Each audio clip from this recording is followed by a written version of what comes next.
Let's travel back in time for a moment. Now I'm going to tell you a story. Quietly, calmly, just listen. Imagine the world of the 11th century, a world where a cold fog hangs over Europe and rushlights burn in homes instead of electric light bulbs, where people live from harvest to harvest, where every winter could be the last, where diseases wipe out entire villages, and hunger is a frequent guest even in castles. In this world, there are no telephones, no internet, no high-speed trains. News travels at the speed of a horse, and the farthest journey for an ordinary person is to the neighboring town for a fare. Life is short, hard, and the only hope for something better is faith in God and the promise of paradise after death. But even in this harsh world, there are people who know how to count money. And when, in the year 1095, Pope Urban II ascended the rostrum in the French city of Clermont, there were many such people in the gathered crowd. So, what was happening in those times at the very heart of the Christian world? France was fragmented into many small principalities where every baron considered himself a king in his own domain. The younger sons of nobles did not inherit lands and were forced to seek their fortune at the point of a sword. Merchants dreamed of new markets and caravan routes, and the common people were just surviving. In this atmosphere, the voice of Pope Urban II rings out. Listen to how beautifully he spoke. He told of the holy places where Christ's foot had trod, of the Holy Sepulchre, which was in the hands of the infidels. He spoke of a holy war, that God was calling all Christians to take up arms and liberate the Holy Land. Whoever takes up the cross and goes on the campaign, the Pope proclaimed, will have all his sins forgiven, and a place in paradise awaits him. What beautiful words! But let's listen more closely. Between the lines of this fiery speech, something else could be heard. "These lands are fertile and rich," Urban continued. "There flow rivers of milk and honey. There is gold and precious stones." Now that's a completely different tune, isn't it? You see, in those times, Europe was experiencing a real demographic explosion. The population was growing, but there was little land.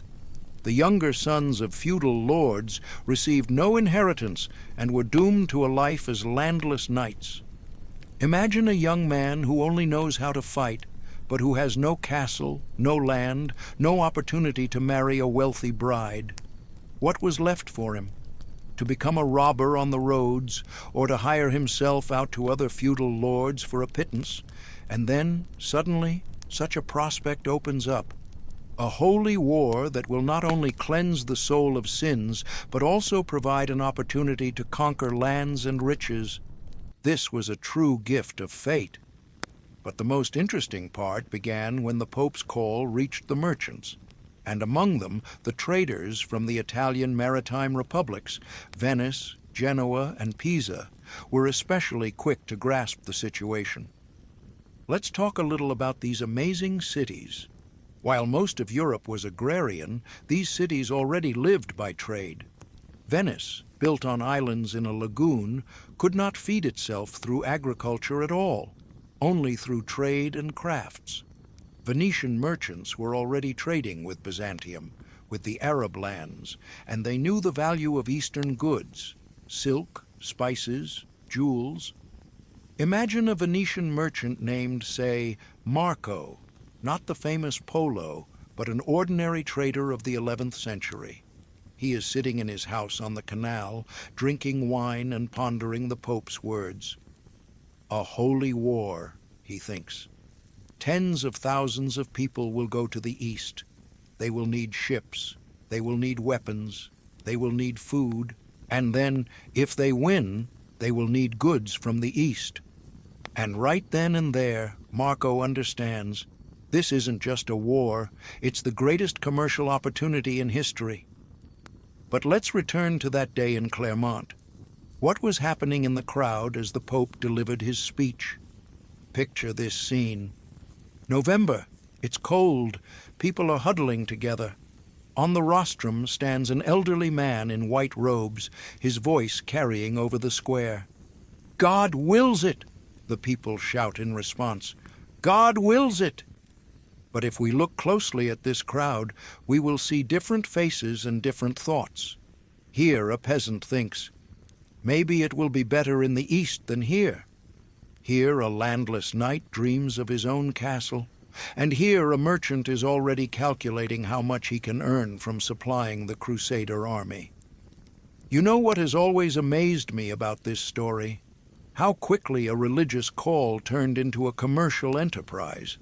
Literally a few months after the Pope's sermon, it wasn't just groups of pilgrims forming all over Europe, but true expeditionary corps with clear logistics and financing.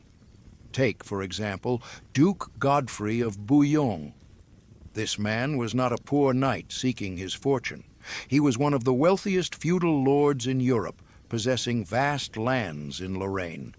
And what does he do? He sells all his possessions, pawns his family jewels, takes out loans, all for the sake of participating in the crusade.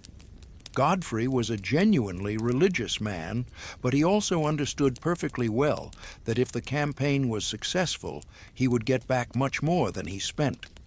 After all, the Pope had promised the participants of the campaign not only the remission of sins, but also the rights to the conquered lands.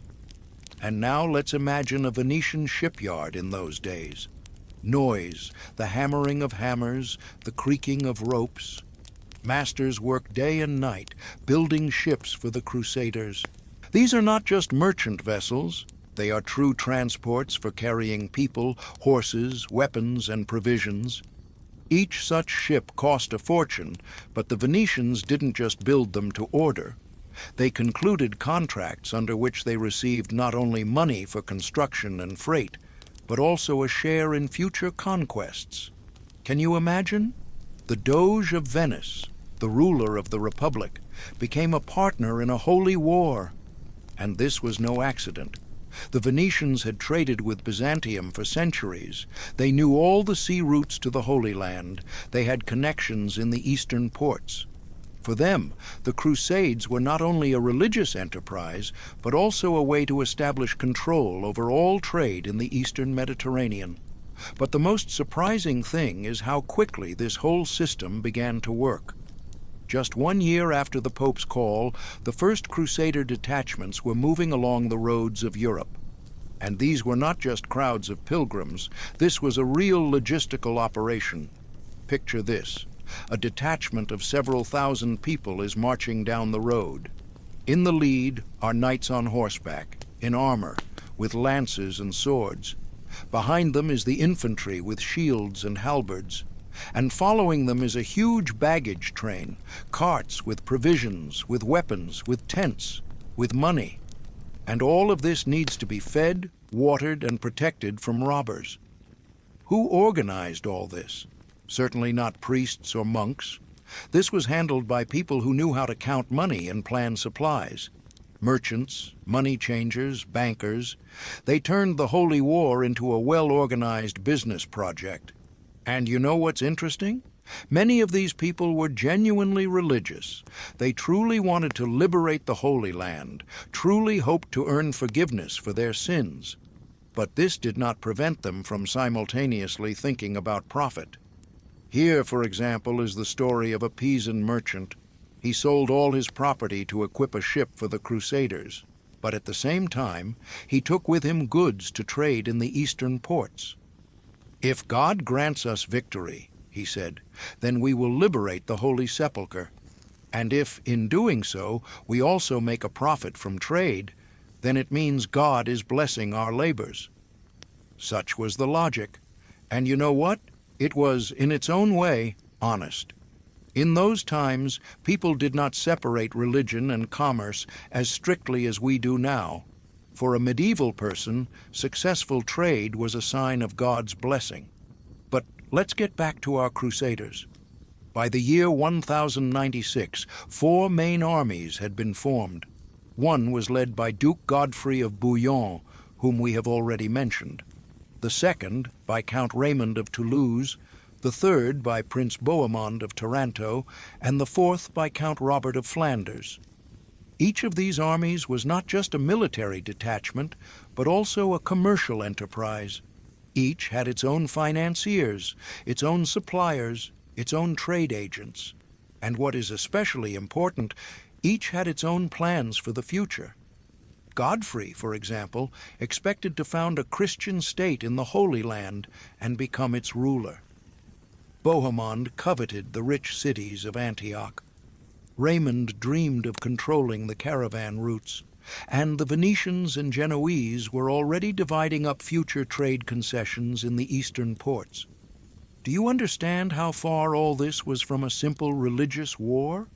This was a genuine expansion, military, political, and economic all at once. And so, these armies moved eastward, through Hungary, through the Balkans, toward Constantinople. Imagine the Byzantine Emperor Alexios I Komnenos when he saw tens of thousands of armed Western barbarians approaching the borders of his empire. For that is what the Byzantines called the Western European Knights, barbarians. Alexios had asked the Pope for help against the Seljuk Turks, who had seized most of Asia Minor. But he was expecting a few thousand mercenaries, and instead he got entire armies with their own plans and ambitions. And here, the most interesting part begins. The Crusaders were supposed to be liberating Christian lands from the infidels. But their first serious conflict arose precisely with Christian Byzantium, because the Byzantines demanded that all lands conquered from the Turks be returned to the empire, while the Western Knights wanted to keep them for themselves. Can you picture the scene? In the vast throne room of Constantinople, Emperor Alexios and the leaders of the Crusaders meet. Officially, they are all allies in a holy war against the infidels. But in reality, each is thinking of his own interests. Alexios is thinking, how can I use these barbarians to reclaim my lands and then get rid of them? Godfrey is thinking, how can I conquer a kingdom for myself and not give it to the Byzantines?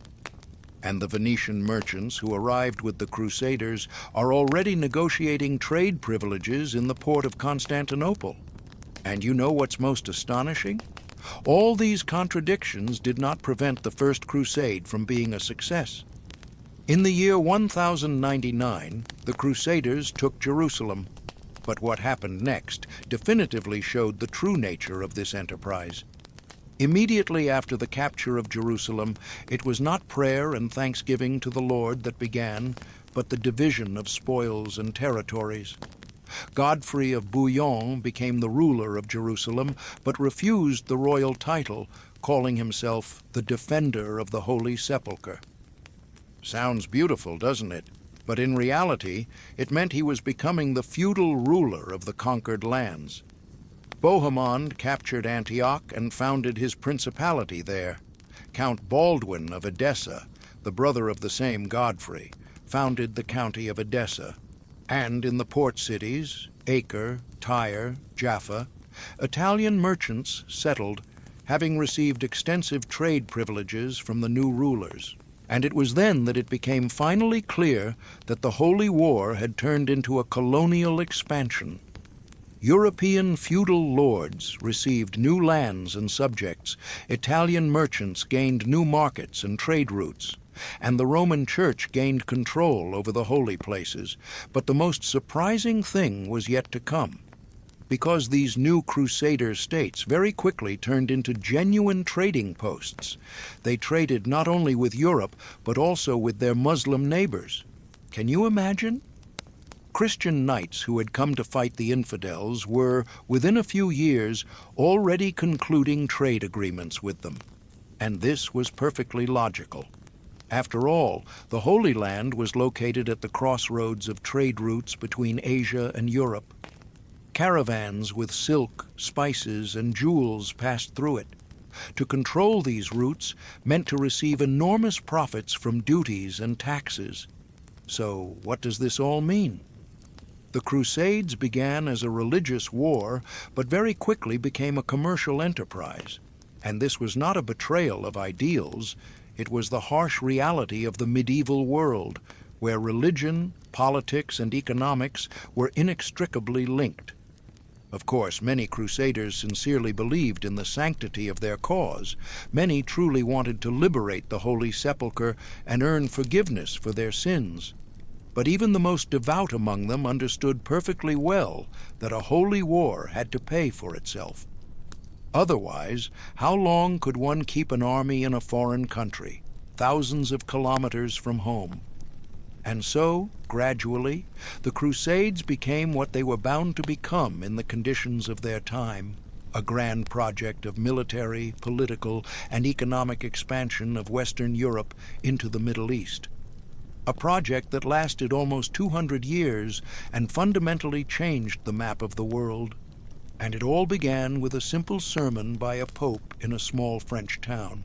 And so the Holy War became a gold rush, and the cross turned into the trademark of the most ambitious business project of the Middle Ages, Venetian cunning and the Fourth Crusade. Let's listen to a story that could have been the plot for the most cynical novel about medieval intrigue. Only all of this actually happened. Imagine the beginning of the 13th century, a time when the ideas of the Crusades had already become familiar and their organization had turned into a well-oiled system. But it was in these years that something happened that horrified contemporaries and has historians still debating whether it was a brilliant political combination or just an incredible coincidence. It all began, as usual, with noble intentions.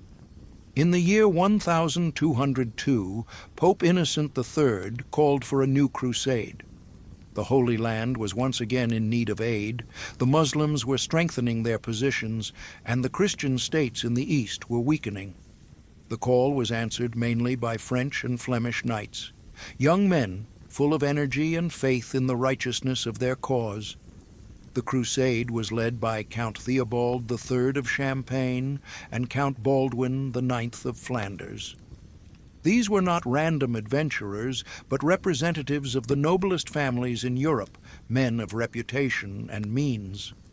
It seemed that everything was shaping up well for the new sacred enterprise. But difficulties arose as early as the planning stage. The knights decided that this time they should not take the land route through Byzantium. There had been too many problems with the Byzantine emperors in past crusades. It was better to sail by sea directly to the shores of Palestine, and this is where Venice entered the game. Imagine Venice at the beginning of the 13th century, a city on the water where every morning awakens to the sound of hammers in the shipyards and the cries of merchants in St. Mark's Square. Here live people for whom the sea is not an obstacle, but a road to wealth. Venetian merchants know every port from Constantinople to Alexandria. They have connections in all the major trading centers of the Mediterranean. And so, to these experienced businessmen come the French knights with a request: to build a fleet for transporting 33,500 men with horses and supplies. The contract amount, 85,000 silver marks. In those days, this was an astronomical sum of money. The Venetians, of course, agreed. Moreover, Doge Enrico Dandolo, a man already very old, nearly blind but with a mind as sharp as a razor, offered additional services. Venice would not only build the ships, but also provide 50 war galleys with crews. In return, the Republic would demand half of all conquests. While work was in full swing in the Venetian shipyards, events were taking place that would drastically change the course of the future crusade.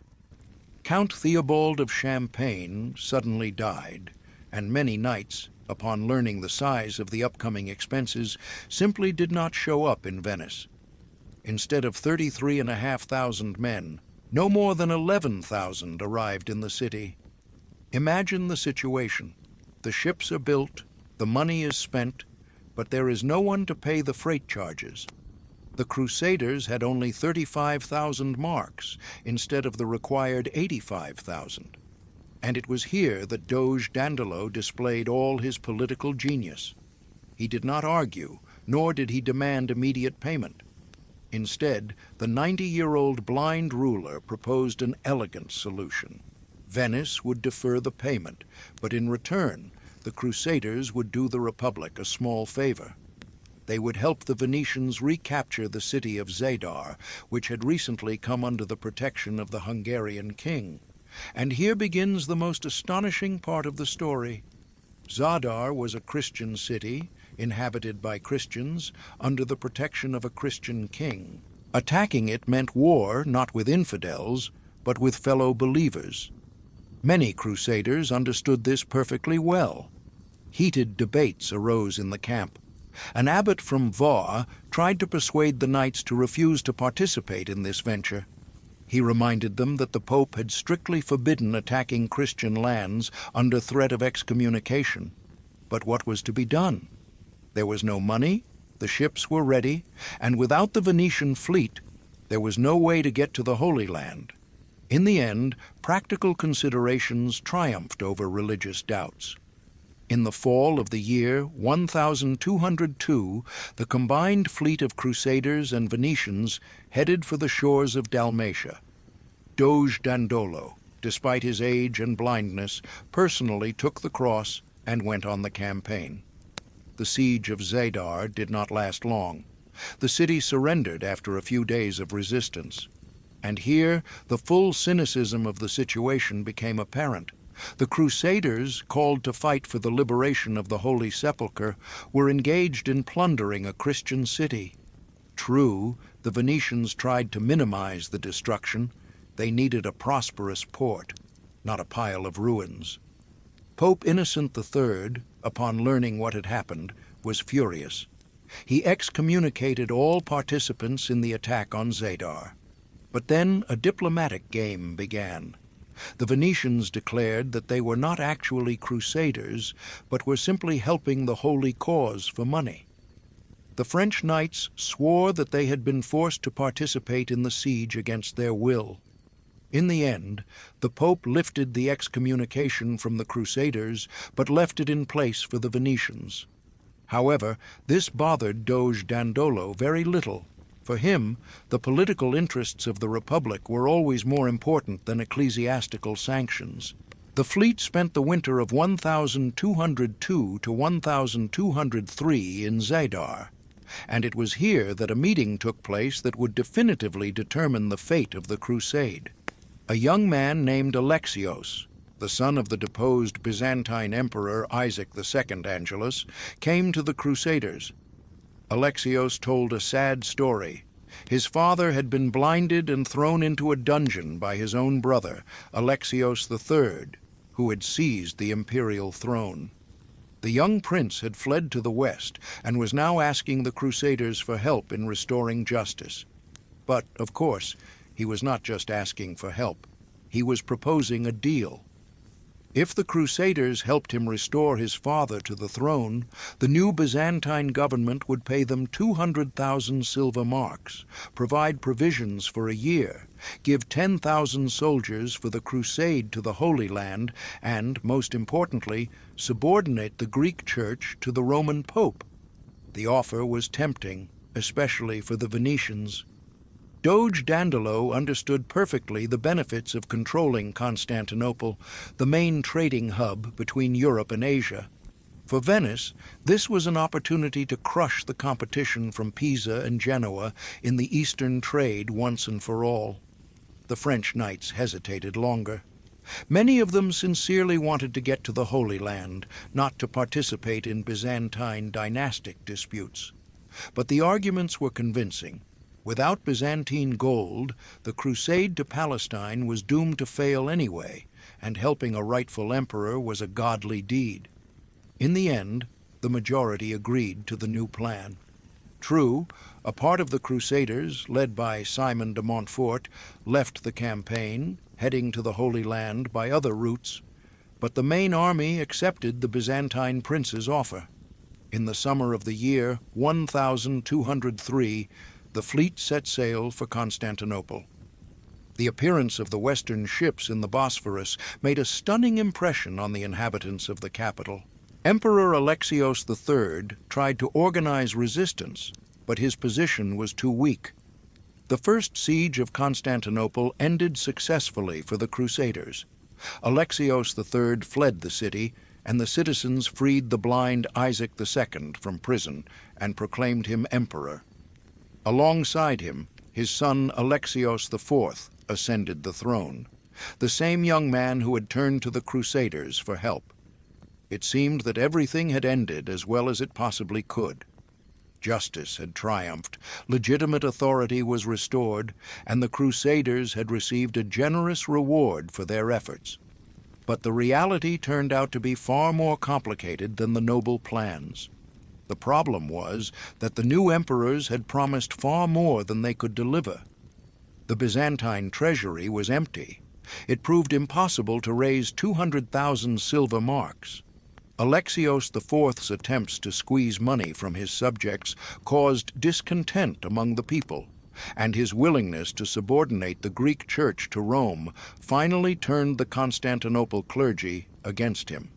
In January of the year 1204, a revolt broke out in Constantinople. Alexios IV was overthrown and killed, and Alexios V Ducas, a man categorically opposed to the West and the Crusaders, came to power. The Crusaders' position became critical. They were in a foreign country, surrounded by a hostile population, without money or supplies. The new emperor demanded that they leave Byzantine waters immediately. And it was here that Doge Dandolo demonstrated his political genius one last time. He proposed a solution that seemed insane, but was in fact a carefully calculated move: to take Constantinople by storm and divide the Byzantine Empire between the Crusaders and the Venetians. Formally, this was justified by the fact that the Byzantines had violated the treaty and killed the legitimate emperor with whom the Crusaders had made an agreement. In reality, it was the most cynical venture in the history of the Crusades. The second siege of Constantinople began in April of the year 1204. The city, which was considered impregnable, fell in just 3 days. This was made possible by the Venetian fleet. The galleys approached the seawall directly, and the assault was undertaken simultaneously from land and sea. What happened after the city was taken shocked even contemporaries, who were accustomed to the cruelties of medieval wars. Constantinople, the capital of a 1,000-year empire, the center of Eastern Christianity, the repository of priceless works of art, was subjected to merciless plunder. Crusaders burst into churches and palaces, destroyed icons and mosaics, and melted down gold and silver church ornaments into coins. The famous Library of Constantinople, which housed unique manuscripts of ancient authors, was partially burned and partially looted. The Venetians acted more systematically. Doge Dandolo had precompiled a list of the most valuable works of art to be taken to Venice.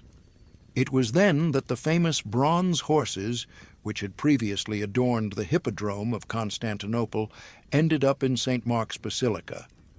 The division of the empire was carried out according to the prearranged treaty.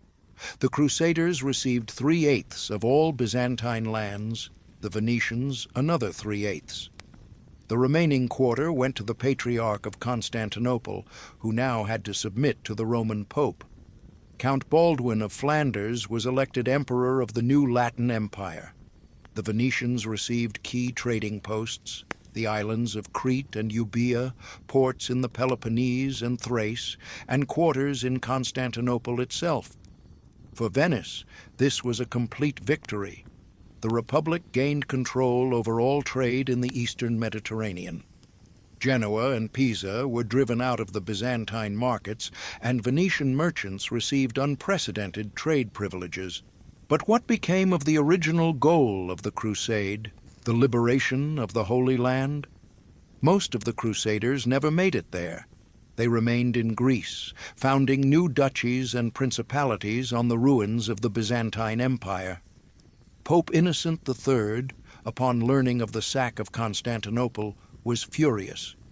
In his letter he wrote, You took up the cross to liberate the promised land, but instead you have stained your swords with the blood of your brothers.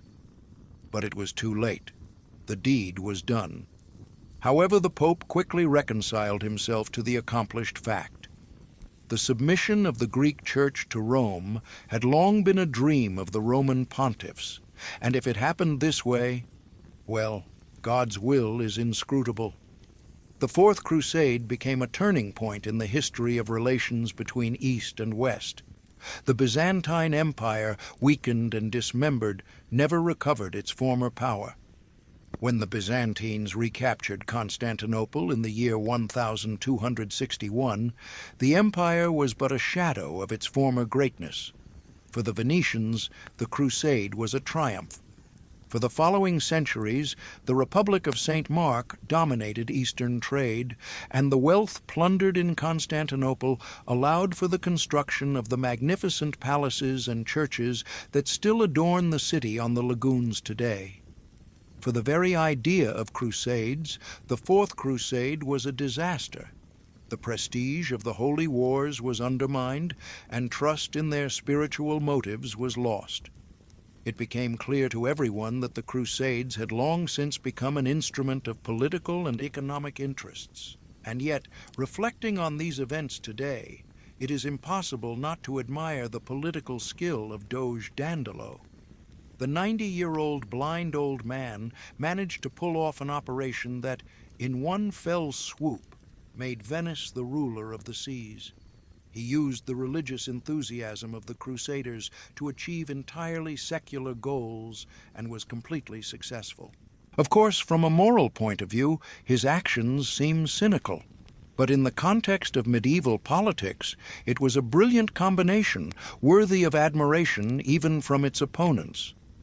The Fourth Crusade showed that the era of naive faith in holy wars was ending. It was being replaced by a time of cold calculation, where political and economic interests were openly placed above religious slogans.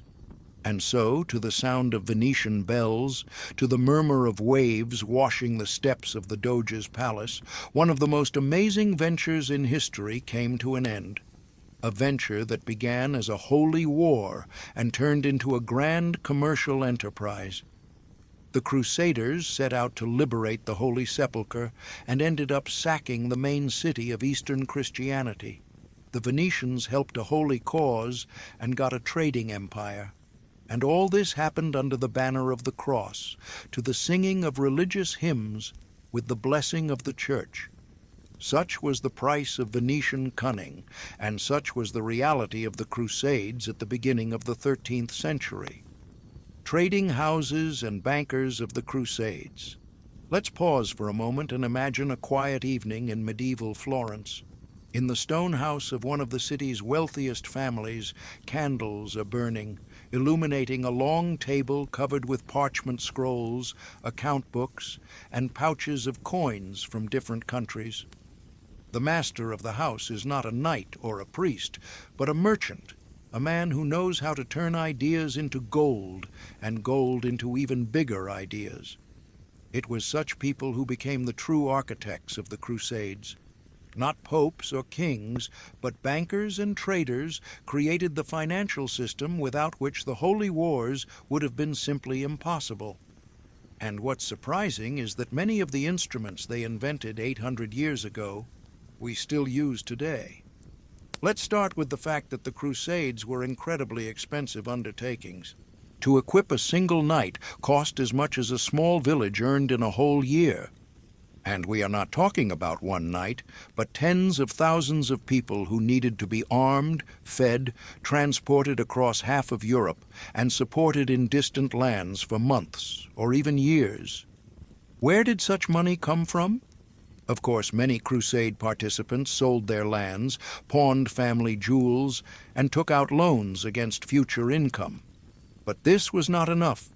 A system was needed that could mobilize capital from all over Europe and direct it to finance the holy wars. And here the Italian merchant houses enter the scene. Florence, Genoa, Pisa, Venice. These cities had already become centers not only of trade, but also of banking by the 12th century. It was here that the first true bankers appeared, people who didn't just exchange coins or lend money at interest, but created complex financial schemes. Take, for example, the Medici family. Yes, the same Medici who would later become patrons of the Renaissance. But long before they started financing artists and sculptors, they were making their fortune on the Crusades. Giovanni di Bici de' Medici, the founder of the dynasty, created a banking empire whose branches were scattered from London to Constantinople. How did it work? Imagine a French baron who decides to take part in a crusade. He has a castle, lands, peasants, but no cash to equip his expedition. He goes to a representative of the Medici house in France and gets a loan against his possessions. He can spend the money right there on weapons, horses, supplies. But the most interesting part comes next. This same baron, upon reaching the Holy Land, can receive additional funds there at a branch of the same Medici bank, simply by presenting the relevant documents. In essence, these were the first bank checks in history. Let's get acquainted with another amazing family, the House of Bardi. In the 13th and 14th centuries, the Bardi were among the richest bankers in Europe. Their agents worked in London and Paris, Naples and Palermo, Tunis and Alexandria. They financed kings and popes, merchants and crusaders. History has preserved for us an amazing document, a letter from a representative of the House of Bardi, written from Acre in the year 1280. He writes to his partner in Florence, "Business is excellent. The King of Jerusalem has taken out a loan from us for 100,000 florins against the customs duties in the port of Acre. The Templars have ordered a shipment of weapons for 50,000 florins, and the Venetian merchants are asking for a loan to purchase spices in Alexandria." Do you see how everything was intertwined? The Crusaders fought, the merchants traded, and the bankers profited from everyone. And what is especially important, they created connections between the most remote corners of the known world. But perhaps the most surprising financiers of the Crusades were not secular bankers at all, but the military monastic orders. The Templars, the Hospitallers, the Teutonic Knights. They all very quickly transformed from simple brotherhoods of warrior monks into powerful banking corporations. Let's take the Templars, the Order of the Temple. Formerly, they were monks who had taken vows of poverty, chastity, and obedience. But in practice, they became the creators of the most advanced financial system of their time. The Templars had commanderies, local branches, all over Europe and in the Middle East. And between these commanderies, not only people and goods, but also money constantly circulated. How did this work in practice? Imagine a pilgrim from Reims who is going to Jerusalem. He is afraid to carry gold with him. The journey is long, and there are many robbers. So he goes to the local Templar commandery, deposits his money, and receives a document, something like a deposit certificate. Upon arriving in the Holy Land, he presents this document at the Jerusalem commandery and gets his money back. But the Templars went even further. They began to accept deposits not only from pilgrims, but from anyone who wished. The King of France kept his personal treasury in the order's coffers. English merchants entrusted the Templars with the transport of large sums. Even popes used the order's services for international transactions. Moreover, the Templars began to engage in what we would today call investment activities. They bought land, built mills and workshops, and developed trade. In London, they had an entire district, the Temple, where offices and warehouses were located. In Paris, the Order's house was one of the most impressive buildings in the city. By the beginning of the 14th century, the Templars had become so wealthy and influential that it began to alarm secular rulers. The French king, Philip IV, the Fair, who was chronically in need of money, accused the order of heresy in the year 1307 and crushed it, confiscating all its wealth in the process. But that was another story. And now let's talk about how all these financial operations influenced the development of trade. The Crusades created a steady demand for a wide variety of goods: weapons and armor, food and textiles, horses and ships. This demand had to be met, which meant that production developed. In Italian cities, entire quarters of armorers working for export appeared. Milanese armor was famous throughout Europe. Genoese crossbows were considered the best in the world. Venetian shipbuilders built vessels not only for their own merchants, but also for Crusaders from other countries. But most importantly, the Crusades forced Europeans to look at the East in a new way. Knights and merchants who had been to the Holy Land brought back not only relics, but also tales of unseen goods: silk and spices, precious stones and perfumes, fine fabrics and exquisite jewelry. The demand for Eastern goods grew, and with it, the profits from trading them. Venetian, Genoese, and Pisan merchants received extensive trading privileges in the Crusader states. They established entire quarters in the port cities, Acre, Tyre, Tripoli, where they lived by their own laws and traded duty-free. Imagine the port of Acre in the 13th century. It was a true international trading center. Here you could meet a Venetian with a cargo of silk from Constantinople, a Genoese with spices from Alexandria, a Pisan with English wool, a Florentine with silver from Bohemian mines. Languages, currencies, goods, customs, everything mixed in this amazing melting pot of Mediterranean trade. And bankers were involved in all these transactions. They exchanged currencies, credited trade operations, insured cargoes against maritime risks, and transferred profits to distant cities. Without their services, international trade would have been simply impossible. But let's look at this whole system through the eyes of an ordinary person of that time. Let's take, for example, Pietro, a Florentine craftsman who makes swords. Before the Crusades, his clients were mostly local knights and occasionally merchants from neighboring towns. But now, representatives of large trading houses come to him and order hundreds of swords for delivery to the Holy Land. Pietro expands his workshop, hires apprentices, and buys more metal. His business is booming. He even saves money and thinks about opening a second workshop. And most importantly, he feels like part of a great cause. His swords are fighting for the liberation of the Holy Sepulchre. Or let's take Giulio, a Genoese sailor. He used to sail mainly in the western Mediterranean, occasionally reaching Sicily or North Africa. But now, Genoese ships regularly sail to Acre and Tripoli, and the luckiest captains even make it to Alexandria and Constantinople. Giulio sees new countries, learns foreign languages, and brings home amazing goods. Gradually, this whole system began to live its own life, independent of the successes or failures of the Crusaders on the battlefield. Even when the Christian states in the Holy Land weakened and lost territories, trade continued to develop. Moreover, merchants learned to trade not only with their fellow believers, but also with Muslims. This seems paradoxical.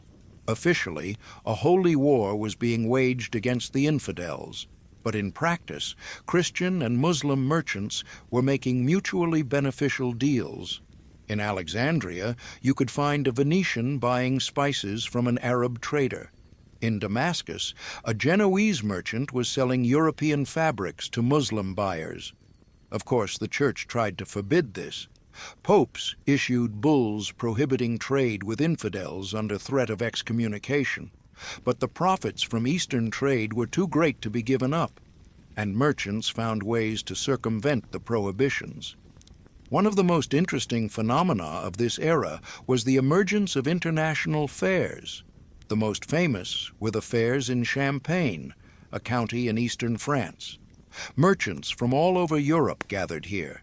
Italians brought Eastern goods, the Flemish brought woolen fabrics, Germans brought silver and metal products, and the English brought raw wool. At these fairs, they not only traded, but also concluded complex financial deals. Italian bankers accepted deposits, issued loans, and exchanged currencies. Here, one could get a loan in Florence and repay it in London, buy goods in Genoa, and sell them in Bruges. Gradually, a whole network of trade and financial ties was formed, covering all of Europe and a significant part of the Mediterranean. This network was created by the energy of the Crusades, but it very quickly began to live by its own laws, the laws of profit and economic benefit. By the end of the 13th century, it became clear that the Crusades had changed Europe forever. And it wasn't just about the political or religious consequences, but above all, the economic ones. Europe had transformed from a closed agrarian world into a dynamic trading civilization connected by thousands of threads to the east. The Italian merchant houses became true multinational corporations. The Medici, Bardi, Peruzzi, these names were known from London to Cairo. Their agents worked in dozens of cities, their ships sailed all the seas, and their letters of credit were accepted in any country. The military orders turned into banking empires. The Templars managed capital comparable to the budgets of large states. The Hospitallers controlled trade routes in the eastern Mediterranean. The Teutonic Knights created a trading empire in the Baltics. And what's surprising is that many financial instruments invented during the era of the Crusades are still in use today. Bank checks, letters of credit, bills of exchange, even the simplest forms of insurance. All these appeared back then, 800 years ago. When you withdraw money from a bank account in a foreign country, you are using a principle first applied by the Templars. When a bank transfers your money across the ocean in a few seconds, it is using an idea first realized by the medieval Italian merchants. The Crusades ended, the Crusader states fell, the knightly orders were dissolved or lost their importance, but the financial system they created continued to develop. It became the foundation for the age of discovery, for the Industrial Revolution, for the modern global economy. Thus, holy wars gave birth to banking, religious enthusiasm created the foundations of capitalism, and the search for the Holy Sepulchre led to the emergence of international trade. History is full of such paradoxes, where one thing turns into something completely different, and noble motives lead to the most practical results. And in the quiet Florentine house, where a descendant of a medieval banker bends over account books by candlelight, the spirit of that amazing era still lives on. An era when faith and calculation went hand in hand, and the cross and the gold coin served the same cause. This is how the Italian merchants and military orders created the first international financial system in history, a system that outlived its creators and continues to develop to this day. The price of holy war, a quiet evening in a medieval castle.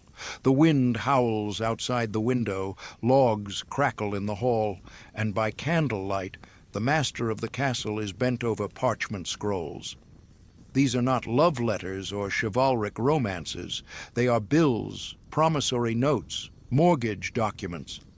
Before us is a man preparing for a crusade, and right now he is calculating the most prosaic thing, what it will cost him to save his own soul.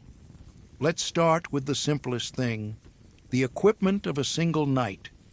Imagine a young nobleman who has heard the Pope's call and decided to take the cross.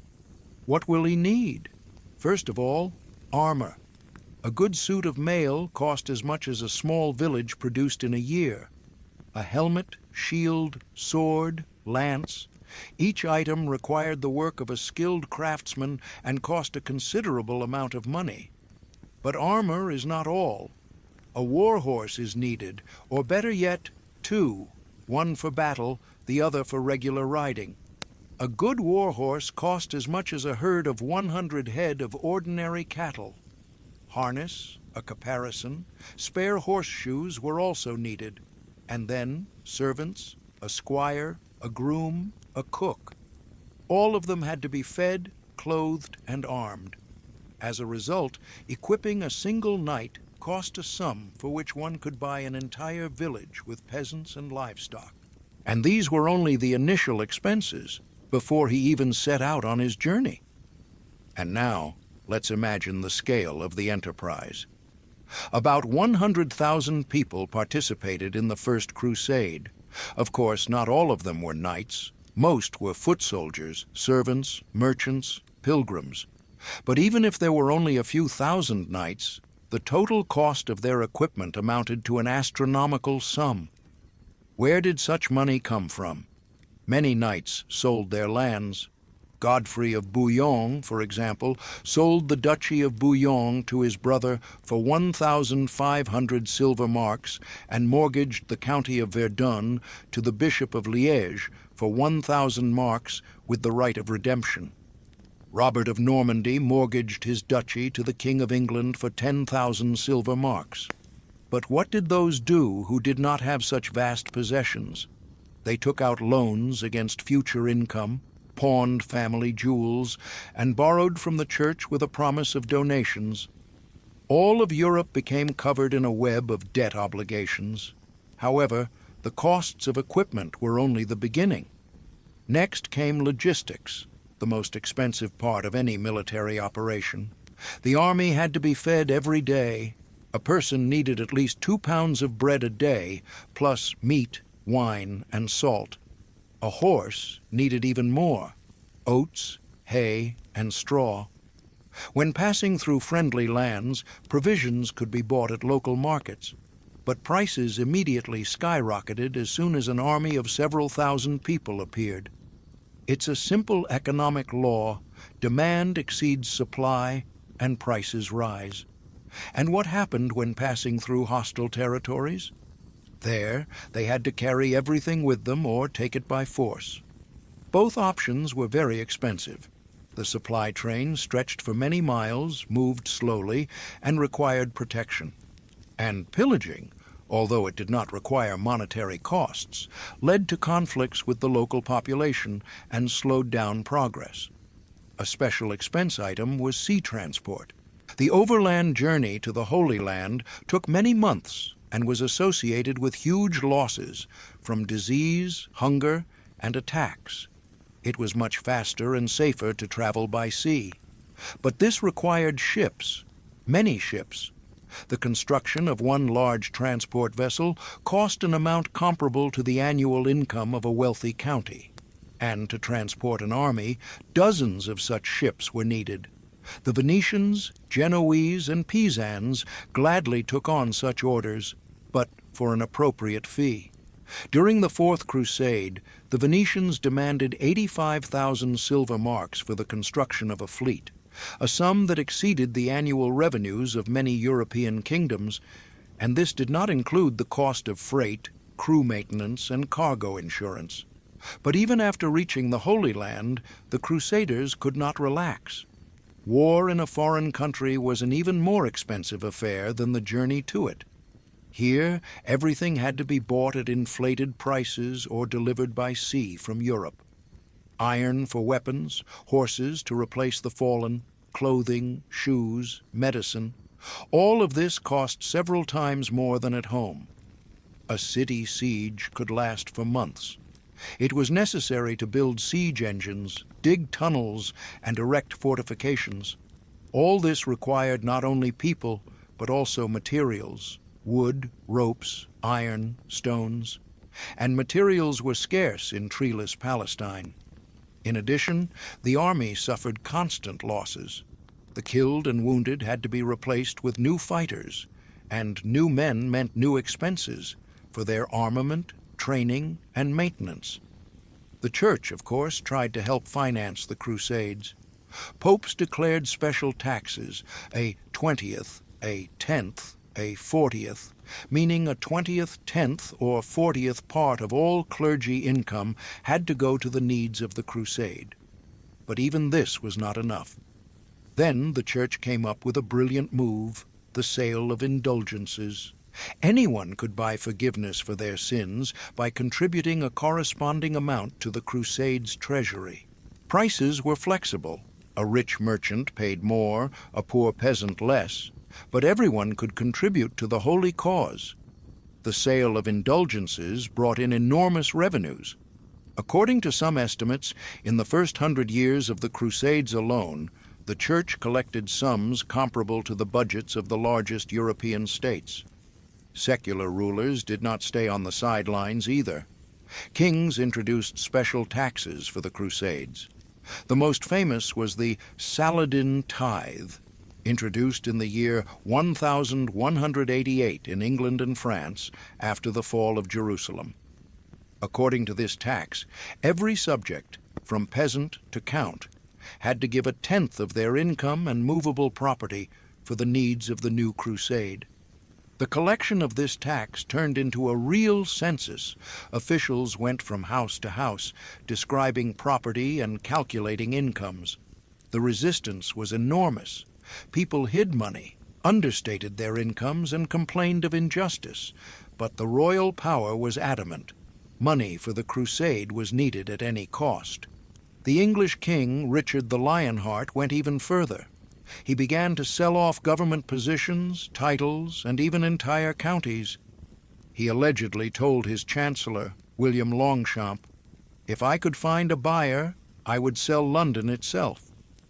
Richard sold sheriffdoms, judgeships, and the rights to collect taxes. He released the Scottish king from vassalage for 10,000 marks. He sold his rights to Normandy to the French king. In the end, he raised a huge sum, but seriously weakened the English monarchy.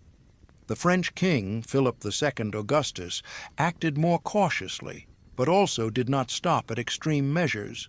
He confiscated the property of the Jews, expelled them from the country, and appropriated their houses and lands. He took lands from those nobles who refused to participate in the crusade. He introduced many new taxes and duties, but even all these revenues were not enough. Then the bankers and moneylenders stepped in. Kings and princes took out loans against future revenues, territories, and even the royal regalia. The Italian banking houses, the Bardi, Peruzzi, Medici, gladly financed the Crusades. The interest rates were high, but so were the risks. Not all borrowers returned from the campaigns alive, and not all conquests proved profitable. The Templars and Hospitallers were also actively involved in lending. Their branches throughout Europe and the Middle East made it possible to organize complex financial operations. One could take out a loan in France and repay it in the Holy Land with income from conquered territories. And what about the common people, the peasants, artisans, small merchants? They also paid for the Crusades, and very dearly. Taxes fell on them as a heavy burden. The Saladin tithe meant that a peasant had to give up one of his 10 cows, a tenth of his harvest, a tenth of his earnings. For people living on the edge of starvation, this was a catastrophe. Many were ruined, sold their last possessions, and fell into debt bondage. The chronicles of that time are full of stories of peasants selling their children into slavery to pay the crusade tax. Artisans and merchants suffered from constant levies. Each new campaign meant new taxes, new voluntary donations, new forced loans. City communes were ruined, and trade fell into decline. It is interesting that the participants of the Crusades themselves often returned home penniless. Even those who survived and achieved some success spent all their funds on the war. Most knights sold their lands before the campaign and could not buy them back. A paradox arose. The Crusades were intended to enrich the participants with landholdings in the East, but in practice, most Crusaders were ruined. Only those who knew how to combine military action with trade and diplomacy, mainly the Italian merchants and some military orders, profited. By the end of the 13th century, it became clear that the model for financing the Crusades had exhausted itself. Europe was depleted by constant levies. Kings were up to their ears in debt. The church could no longer collect the same amounts. People began to resist the levies. The last Crusades were frankly underfunded. The armies were small, poorly equipped, and lacked sufficient supplies. It is not surprising that they suffered defeat after defeat. The fall of Acre in the year 1291 was not only a military disaster, but also a financial one. European investors lost huge sums invested in trade with the Crusader states. Many banking houses went bankrupt. The Templars lost their main sources of income from operations in the Holy Land. But the most astonishing thing is that the enormous funds spent on the Crusades were not wasted. They gave a powerful impetus to the development of the European economy. The money invested in building ships developed shipbuilding. The funds spent on armaments stimulated metallurgy and the arms trade. The trade links established during the Crusades continued to develop even after they ended. The banking tools invented to finance the Holy Wars became the basis of Europe's future financial system. One could say that the Crusades became the first example in history of deficit financing for a major international project. Europe went into debt to achieve a strategic goal, and in the end, these debts paid off, though not in the way originally planned. The history of the Crusades shows that the price of great enterprises always turns out to be higher than initial calculations. But it also shows that sometimes this price is justified, not by direct results, but by side effects that are impossible to predict in advance. The Crusaders could not hold the Holy Land forever, but they created the financial instruments, trade links, and technologies that defined Europe's development for centuries to come. They paid a huge price for their dream, and in the end, they got much more than they dreamed of.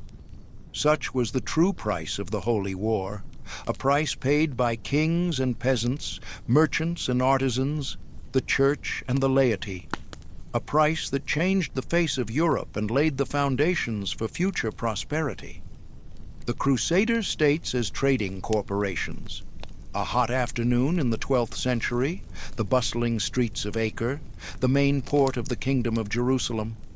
The sun beats down mercilessly on the stone walls, but this does not stop the merchants who scurry between warehouses and quays from morning till night. Here you can hear Italian speech, French accents, Arab cries, Greek singing. Acre is not just a city, it is the living embodiment of what the Crusader states actually became. Imagine, you are walking through narrow streets, and you are surrounded by the smells of cinnamon and cloves, silk and leather, sea salt and freshly baked bread. Venetian merchants are unloading ships that have arrived from Constantinople. Genoese are haggling with local artisans, and somewhere in the shade of the arcades, scribes sit and make endless calculations. Who gets how much? What to pay for? What duties to collect? When the Crusaders captured Jerusalem in the year 1099, they thought they were founding Christian kingdoms to protect the holy places. But it very quickly became clear. The holy places bring in much less income than the trade routes, and gradually the Kingdom of Jerusalem, the Principality of Antioch, and the counties of Edessa and Tripoli turned into something completely different, into state corporations, where politics was subordinated to economics. This was inevitable. The Crusaders found themselves in a foreign land where the local population treated them with suspicion at best. They had no deep roots in the local soil, no traditional system of feudal relations. But they did have something that turned out to be much more important: control over the key trade routes between East and West. Let's look at the map. The Holy Land is at the crossroads of 3 continents: Europe, Asia, and Africa. Ancient trade routes passed through it, along which spices, silks, and precious stones traveled from India and China to Europe. From Europe to the east came metals, fabrics, and craft products. Before the arrival of the Crusaders, this trade was controlled by Arab and Byzantine merchants. They collected duties, provided protection, and organized transit points. Now all this passed into the hands of the Western Knights, and they very quickly realized what a gold mine they had acquired. Take, for example, the port of Tyre. Before the Crusades, it was a small fishing town, but when the Crusaders captured it, it turned into one of the most important trading centers in the Mediterranean. Ships from Venice and Genoa, Pisa, and Amalfi moored here. The city's warehouses were full of goods from all over the known world. But the most interesting thing is how power was organized in the Crusader states. Formerly, they were feudal monarchies where the king granted lands to vassals and they served him with arms in hand. But in practice, things were much more complicated. Real power belonged not so much to the king as to those who controlled the trade. In every major city, there were quarters where merchants from different Italian republics settled. These quarters lived by their own laws, had their own administration, their own courts, their own security. The Venetian quarter in Acre resembled a small Venice. It had its own doges and councillors, its own churches and squares, its own warehouses and workshops. The residents of the quarter were subject not to the king of Jerusalem, but to Venetian laws. They paid taxes not to the royal treasury, but to the Venetian Republic. The same thing happened in the Genoese and Pisan quarters. It turned out that in one city, several legal systems, several administrations, several centers of power coexisted. The king controlled military matters and foreign policy, but economic life largely passed him by. This led to constant conflicts. The Venetians argued with the Genoese over trade privileges. The Pisans conflicted with the Amalfitans over the right to the best berths. The king tried to play the role of arbitrator, but his options were limited. After all, without the Italian merchants, his kingdom simply could not exist. Let's imagine a typical scene in the throne room of the king of Jerusalem. A delegation of Venetian merchants comes to him with a complaint against the Genoese, who have allegedly violated their trading rights. An hour later, the Genoese come with a similar complaint against the Venetians. The king listens to both sides and understands whoever he supports, the other side may cease trading operations, and then there will be no money in the treasury even to maintain the garrisons. Therefore, the kings of the Crusader states were forced to make more and more concessions to the Italian merchants. They granted them duty-free trade, the right to have their own courts, and exemption from military service. In essence, the Italian quarters in the eastern cities became the first free economic zones in history. But it wasn't limited to trade privileges. Gradually, the Italians began to buy up land, build mills and workshops, and establish plantations. The Venetians, for example, started sugar production in Cyprus. This was a new product for Europe that brought fabulous profits. The military orders, the Templars, Hospitallers, and Teutonic Knights, also quickly understood where the real wealth lay. They established trading posts, built caravanserais, and provided protection for trade routes. The Templars even created their own banking system. One could deposit money in Paris and receive it in Acre. It was interesting to observe how the lifestyle of the Crusaders themselves changed. Knights who had arrived from the West in rough woolen clothes were, within a few years, flaunting themselves in silk Eastern garments. They built palaces with fountains and gardens, kept harems, and learned Arabic.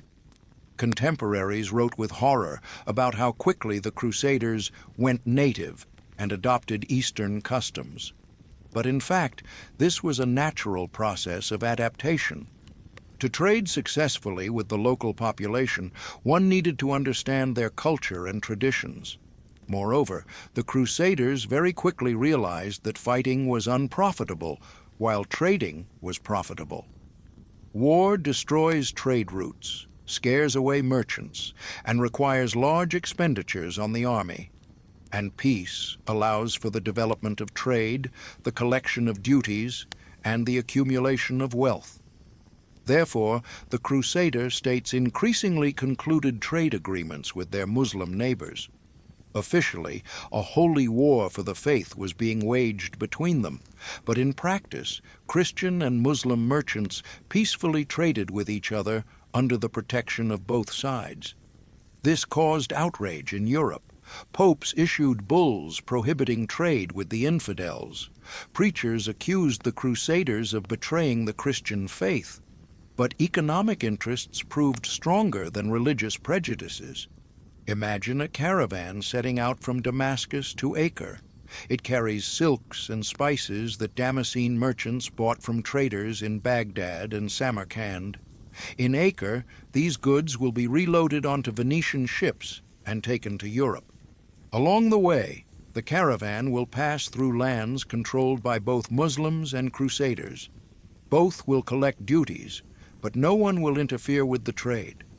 The revenues from trade were so great that they allowed for the maintenance of significant armies. The Kingdom of Jerusalem, at its height, could field up to 20,000 warriors, a huge force by medieval standards. But this army was needed not so much for conquests as for the protection of trade routes. The Crusaders built a chain of castles and fortresses that controlled all the important roads. These castles were not just military fortifications. They served as customs posts where duties were collected from passing caravans. Each castle was a small source of income. The most profitable was the control of seaports. Every ship entering a port paid a duty. Every merchant trading in the market paid a tax. Every commodity transferred from a ship to a caravan or vice versa was subject to a fee. But the Crusader states were not just collectors of duties. They actively developed their own production. Crafts flourished in the cities: weaving, metalworking, glass, and ceramic making. The Crusaders quickly mastered Eastern technologies and began to produce goods that were not available in Europe. The production of luxury items was particularly profitable. Gold and silver jewelry made in the workshops of Antioch was famous throughout the Mediterranean. Damascus blades, forged in the Crusaders' smithies, were considered the best in the world. Agriculture also developed. The Crusaders mastered the cultivation of new crops: sugarcane, cotton, citrus fruits. They built irrigation systems, established plantations, and set up the processing of agricultural products. It's interesting that a unique system of economic management developed in the Crusader states. Formally, all trade was free, but in practice it was strictly regulated by a system of privileges and concessions. The king could grant a certain group of merchants a monopoly on the trade of a particular commodity, or give them the right to duty-free trade in exchange for military assistance. This system was very flexible and allowed for a quick response to changes in the political situation. If relations with Venice soured, the king could transfer some of the Venetian privileges to the Genoese. If money was needed for war, he could sell new concessions or raise existing duties. The military orders played a special role in this system. They were simultaneously a military force: large landowners, trading corporations, and bankers. The Templars, for example, owned castles and ports, plantations and workshops, ships and caravanserais. Their annual revenues exceeded the budgets of many European kingdoms. But the most astonishing thing is how the Crusader states influenced the development of international law. It was here, for the first time in history, that legal norms were developed to regulate relations between people of different nationalities, religions, and legal traditions. In Acre, Venetian law, French customs, Byzantine laws, Muslim Sharia, and Jewish halakha coexisted peacefully. Each community lived by its own laws, but at the same time, all were bound by common trade rules. This was a unique experiment in international cooperation. Mixed courts were created to hear disputes between representatives of different legal systems. Standard forms of trade agreements were developed that were recognized by all parties. uniform measures of weight and volume, and uniform rules for determining the quality of goods were established. By the mid-13th century, the Crusader states had reached the peak of their economic development. Acre was one of the richest cities in the world. Antioch rivaled Constantinople. Tripoli controlled a significant part of the trade between Egypt and Europe. But this prosperity contained the seeds of decline. The Crusader states were too dependent on international trade. Any disruption of trade routes, any political crisis, immediately affected their economy. Furthermore, the growing wealth of the port cities contrasted with the poverty of the rural areas. The Crusaders controlled a narrow coastal strip, but lacked a deep hinterland. They were rich, but few in number. They could buy mercenaries, but they could not create a solid social base.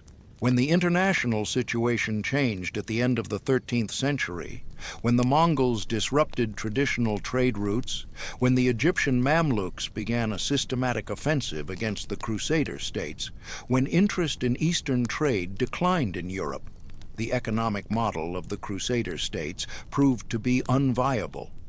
The fall of Acre in the year 1291 was not just a military defeat. It was the collapse of an entire economic system, the end of a unique experiment in creating trading states at the crossroads of civilizations. But the experience of the Crusader states was not in vain. Many of the principles of their organization were later used by European trading companies in Asia and America.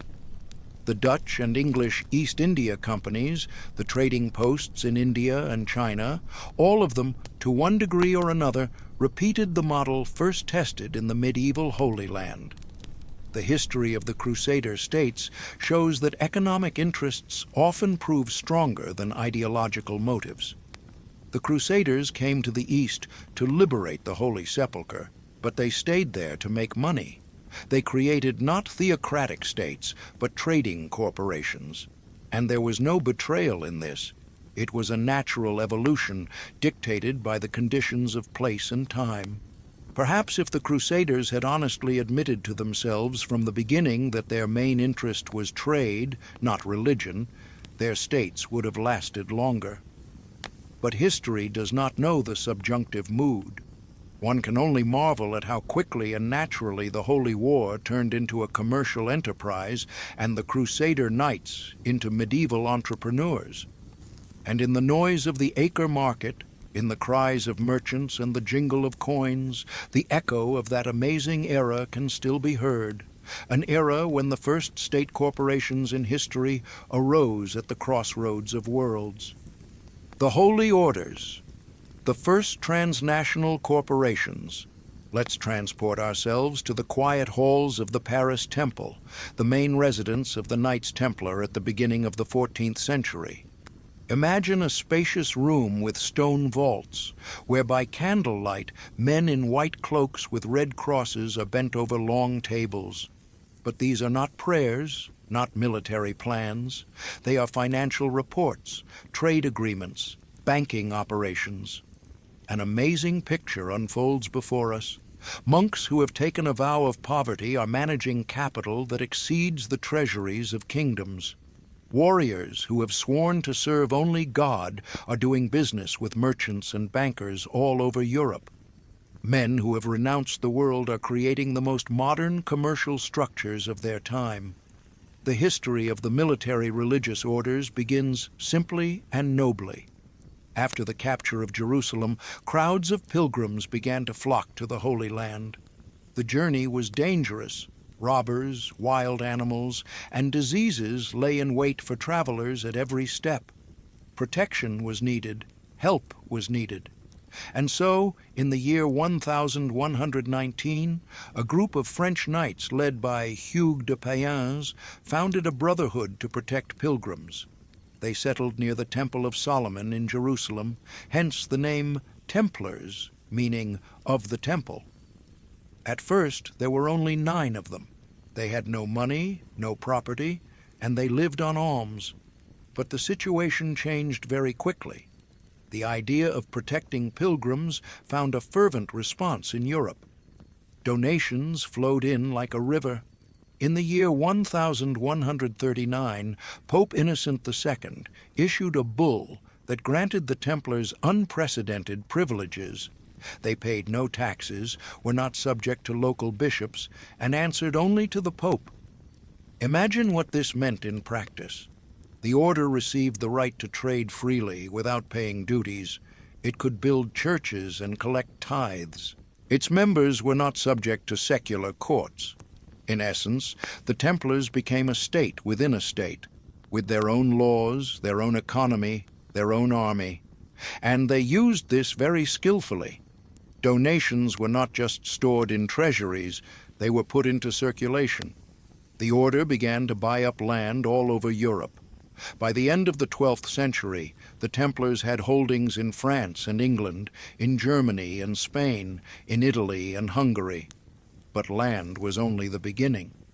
Much more important was that the order created a network of commanderies, local branches that managed property and conducted business in different regions. Each commandery was an independent economic unit, but they were all connected by a single administration and common interests. Let's enter one of these commanderies, say, the London Temple. It is a whole complex of buildings, a church, living quarters for the brothers of the order, stables, warehouses, workshops. But the most interesting part is the office where financial operations are conducted. Here, deposits are accepted from anyone who wishes, from kings to common townspeople. Here, loans are issued against the security of lands and jewels. Here, currencies are exchanged. English pennies for French deniers, Florentine florins for Venetian ducats. Here, documents are drawn up for transferring money to any point in Europe and the Holy Land. How did it work? Suppose an English merchant wants to buy goods in Paris but is afraid to carry gold with him. He comes to the London Temple, gives his money to the Templars, and receives a document, something like a check or a bill of exchange. In Paris, he presents this document at the local commandery and receives the corresponding sum in local currency, minus a small commission. But the Templars went even further.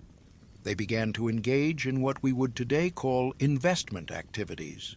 The order bought up mills and built new ones, founded workshops and farms, and developed trade and crafts. In London, they had their own quay where ships with goods from the Holy Land were unloaded. In Paris, the royal treasury was effectively under the management of the Templars. The King of France entrusted the order not only with the safekeeping of his money, but also with the collection of taxes, the minting of coins, and the management of state finances. The Grand Master of the order became one of the most influential men in the kingdom. The Templars were pioneers in the field of international payments. They created a system that allowed money to be transferred from one end of Europe to the other without the physical transport of gold and silver. This was a revolutionary innovation that significantly accelerated the development of international trade. But the Templars were not the only order that turned into a commercial empire. The Hospitallers, the Order of St. John, began as a brotherhood that cared for sick pilgrims. Their first hospital in Jerusalem could accommodate up to 2,000 patients at once, a grand medical institution for its time. But the Hospitallers also quickly realized that large sums of money were needed to maintain the hospitals, and to get money, one had to engage in trade and finance. They too began to buy up lands, build mills and workshops, and develop maritime trade. After the fall of Acre, the Hospitallers moved to Rhodes, where they created a true maritime empire. Their fleet controlled the eastern Mediterranean. They collected duties from all passing ships, provided protection to trade caravans, and engaged in piracy against Muslim vessels. The Teutonic Order was a special case. Founded in the Holy Land to help German pilgrims, it moved its activities to the Baltics, where it engaged in the conquest and Christianization of pagan tribes. But here, too, religious motives very quickly mixed with economic interests. The Teutonic Knights did not just conquer territories, they colonized them. They founded cities, built roads, and developed crafts and trade. They invited German peasants and artisans to settle on the conquered lands. They created a prosperous state that controlled the trade in amber, furs, wax, and grain. The Order's capital, Marienburg, became one of the richest cities in northern Europe. The Order had its own fleet, which competed with the Hanseatic League in trade on the Baltic Sea. The Grand Master of the Order was not only a military and spiritual leader, but also the head of a major trading corporation. What was it that turned monastic brotherhoods into commercial empires? First and foremost, their unique status. The orders did not belong to any single state, but had privileges in all countries. They were international organizations in a world where feudal particularism reigned. Their members could freely cross borders, trade without duties, and appeal to the protection of the Roman Pope. This gave them enormous advantages over ordinary merchants and bankers who were confined within the borders of their own states. Furthermore, the orders had an impeccable reputation. Their members took vows of honesty and fidelity, and the violation of these vows was punished by expulsion from the order and excommunication from the church. Therefore, kings and merchants entrusted them with their money, fearing no deceit or embezzlement. The organizational structure of the orders also contributed to their commercial success. They were strictly hierarchical organizations with a clear division of functions and responsibilities.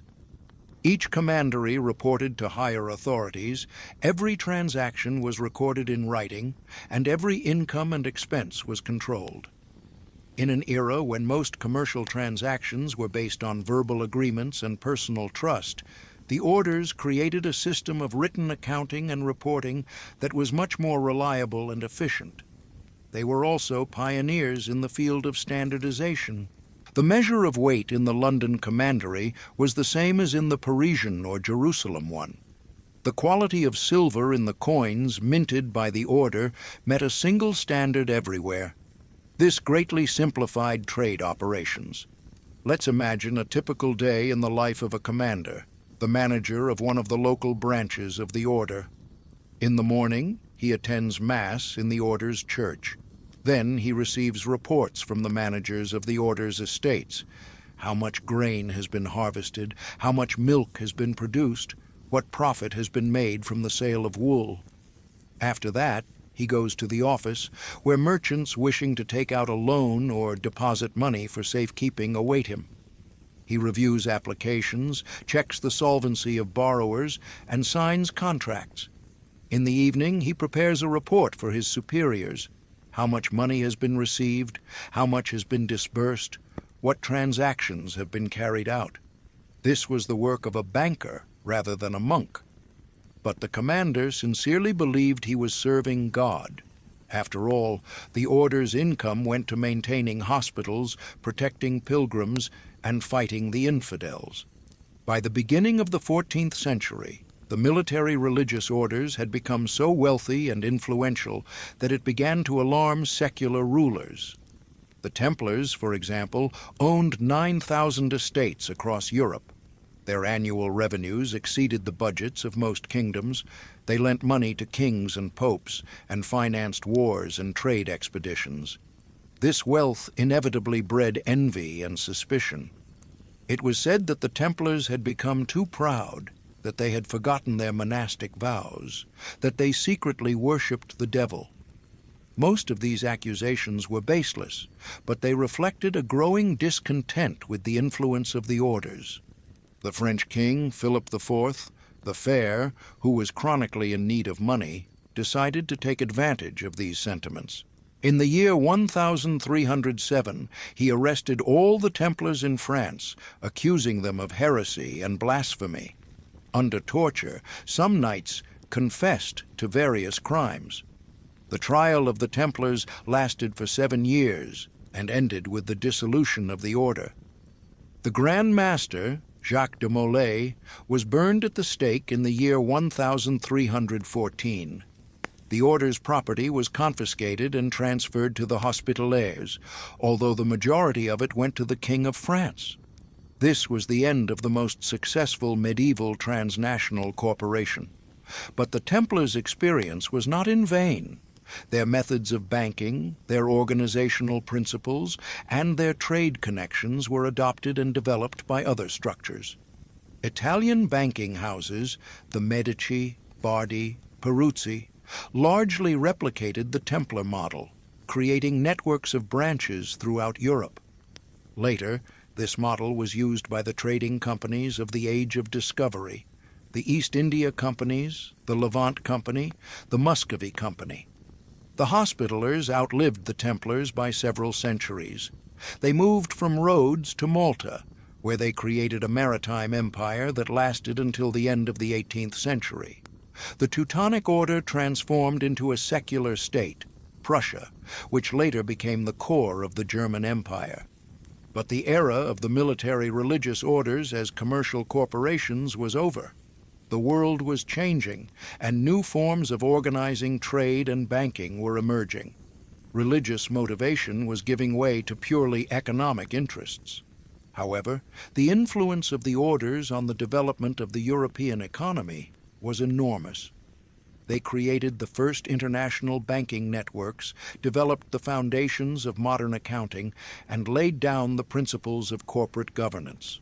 They showed how ideological motives could be combined with practical interests, how effective organizations could be created, uniting people of different nationalities and cultures. The paradox of the military religious orders was that they achieved their greatest successes not on the battlefield, but in the realm of trade and finance. Their contribution to the art of war was modest, but their influence on the formation of the capitalist economy is hard to overestimate. They were children of their time, the era of the Crusades, when religious motives were closely intertwined with economic interests. But they turned out to be visionaries of the future. Their organizational principles and working methods anticipated the emergence of modern transnational corporations. In the quiet halls of the Paris Temple, where coins once jingled and the parchments of trade agreements rustled, an idea was born that changed the world. The idea that business can be global, that trade knows no borders, that money can work anywhere on the globe. And today, when we use the services of international banks, when we transfer money across oceans with a single click of a mouse, when we buy goods from online stores on another continent, we are continuing a tradition established by medieval warrior monks. They showed that the most effective organizations are created not only for profit, but also for a higher idea. That trust is more valuable than gold, and reputation is more reliable than any guarantee. That success comes to those who know how to combine idealism with pragmatism, faith with calculation, tradition with innovation. Such was the paradox of the holy orders. Monks created capitalism, warriors built banks, and servants of God became the first global entrepreneurs. And in this paradox was reflected all the complexity and contradiction of that amazing era when the modern world was born. Trading with the infidels, profit over faith, a hot afternoon in the port of Alexandria at the end of the 12th century. The sun beats down mercilessly on the stone quays, the air shimmers with heat, but this does not stop the bustling activity. At one of the quays, a ship flying the flag of St. Mark, a Venetian vessel loaded with European goods, is mooring, and next to it, a galley with red sails belonging to Genoese merchants is being unloaded. Surprising? Absolutely. After all, officially, a holy war is being waged between the Christian and Muslim worlds. At this very moment, somewhere under the walls of Jerusalem or Damascus, Crusaders are fighting, and in the mosques, prayers are being offered for victory over the infidels.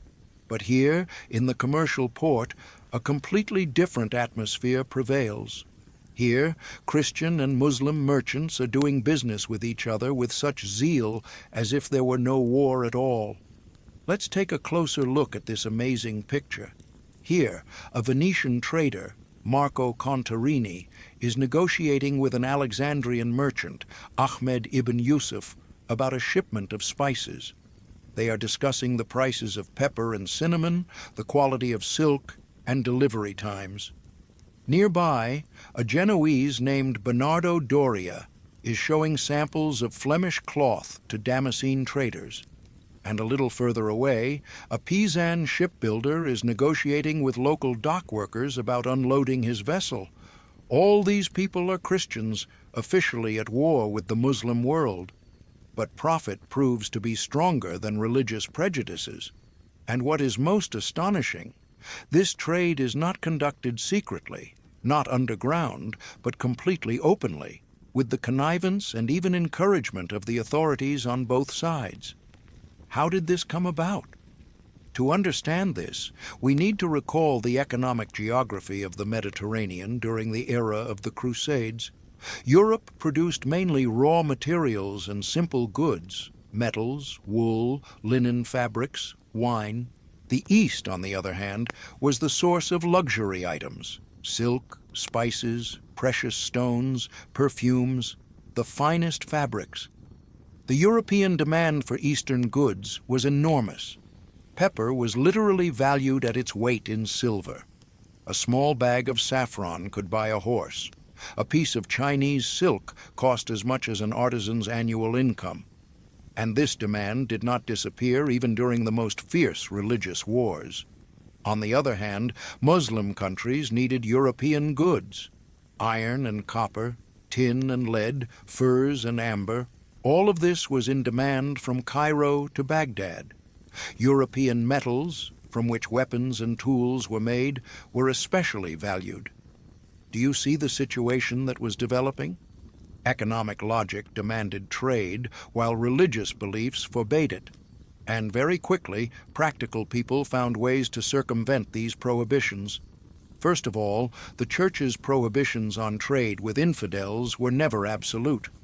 Popes issued bulls forbidding the export of iron, weapons, and timber for construction to Muslim countries, anything that could strengthen the enemy's military power. But trade in other goods was not formally forbidden, only condemned. Furthermore, the prohibitions were often temporary. During active military operations, trade ceased, but as soon as a truce was concluded, merchant ships would once again set sail for eastern ports. And finally, many prohibitions could be circumvented by paying a special duty to the Church or by obtaining an indulgence. The Church, chronically in need of funds for the Crusades, willingly sold permissions to trade with infidels to those who were willing to pay for it. But the most interesting thing is the position of the Crusader states themselves. It would seem that they, of all people, should have most strictly observed the ban on trade with Muslims. After all, they were in a state of constant war with the Islamic world. In practice, the opposite was true. It was the rulers of the Crusader states who became the most active supporters of trade with their Muslim neighbors. And this was completely logical from an economic point of view. The fact is that the Crusader states controlled a narrow strip of the eastern Mediterranean coast, a crucial section of the trade route between Europe and Asia. Their revenues depended almost entirely on the duties collected from passing caravans and ships, and the more active the trade, the greater the revenues. Imagine the king of Jerusalem sitting in his palace and pondering state finances. On the one hand, he needs money to maintain his army, fortify castles, and pay mercenaries. On the other hand, the main source of income, trade duties, can only exist under conditions of peaceful relations with his neighbors. What is more important, religious principles or practical needs? For most rulers of the Crusader states, the answer was obvious. They concluded trade agreements with Damascus and Aleppo, Cairo and Baghdad. They guaranteed the safety of Muslim merchants on their territory and received similar guarantees for Christian traders. Moreover, the rulers of the Crusader states often acted as intermediaries in the trade between Europe and the Muslim world. A Venetian merchant could buy goods in Acre without even knowing that they were produced in Damascus or brought from India through Arab intermediaries. Let's trace a typical trade route of that time. A caravan with spices sets out from India and goes through the Persian Gulf to Baghdad. From there, the goods are transported to Damascus, the main trading center of Syria. In Damascus, part of the cargo is bought by Christian merchants from Antioch or Tripoli. They transport the goods to their cities and there resell them to Venetian or Genoese traders. Formally, there is no direct trade between Christians and Muslims. But in fact, European goods go to the east and Asian goods go to the west, and everyone is happy. Sellers make a profit, buyers get the goods they need, and states collect duties. Sometimes this system worked even more simply. Muslim and Christian merchants met in a neutral territory, for example at border markets, and traded there directly. The authorities on both sides turned a blind eye to this, receiving their share in the form of taxes. The Venetians were particularly active in trading with Muslims. The Venetian Republic was generally distinguished by a pragmatic approach to international relations. For the Venetians, religious differences were never an obstacle to profitable trade.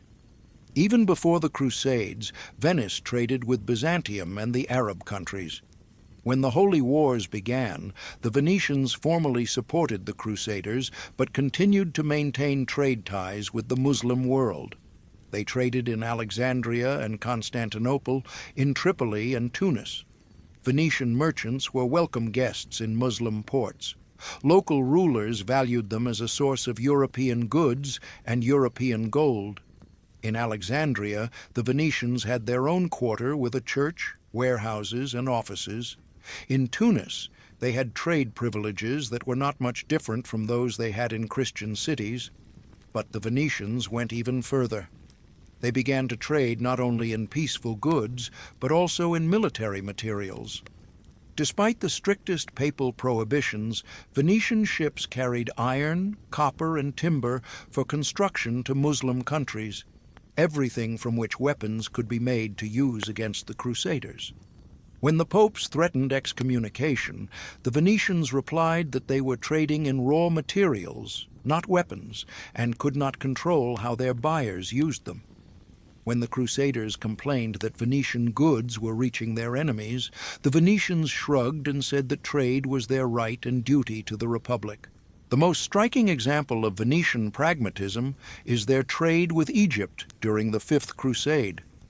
In the years 1218 to 1221, the Crusader army was besieging the Egyptian fortress of Damietta, and at the same time, Venetian ships were calmly trading in Alexandria, selling European goods to the Egyptians and buying Eastern spices. The Genoese were no less practical. They also actively traded with Muslim countries, despite all the Church's prohibitions. Genoese merchants established trading posts in North Africa, set up regular voyages to eastern ports, and concluded trade agreements with Muslim rulers. Trade with the Golden Horde through the ports of Crimea was particularly profitable for the Genoese. The Khans of the Golden Horde were Muslims, but this did not stop them from trading with Christian merchants. The Genoese bought furs, honey, wax, and grain in Crimea and sold European fabrics, wine, and metal goods.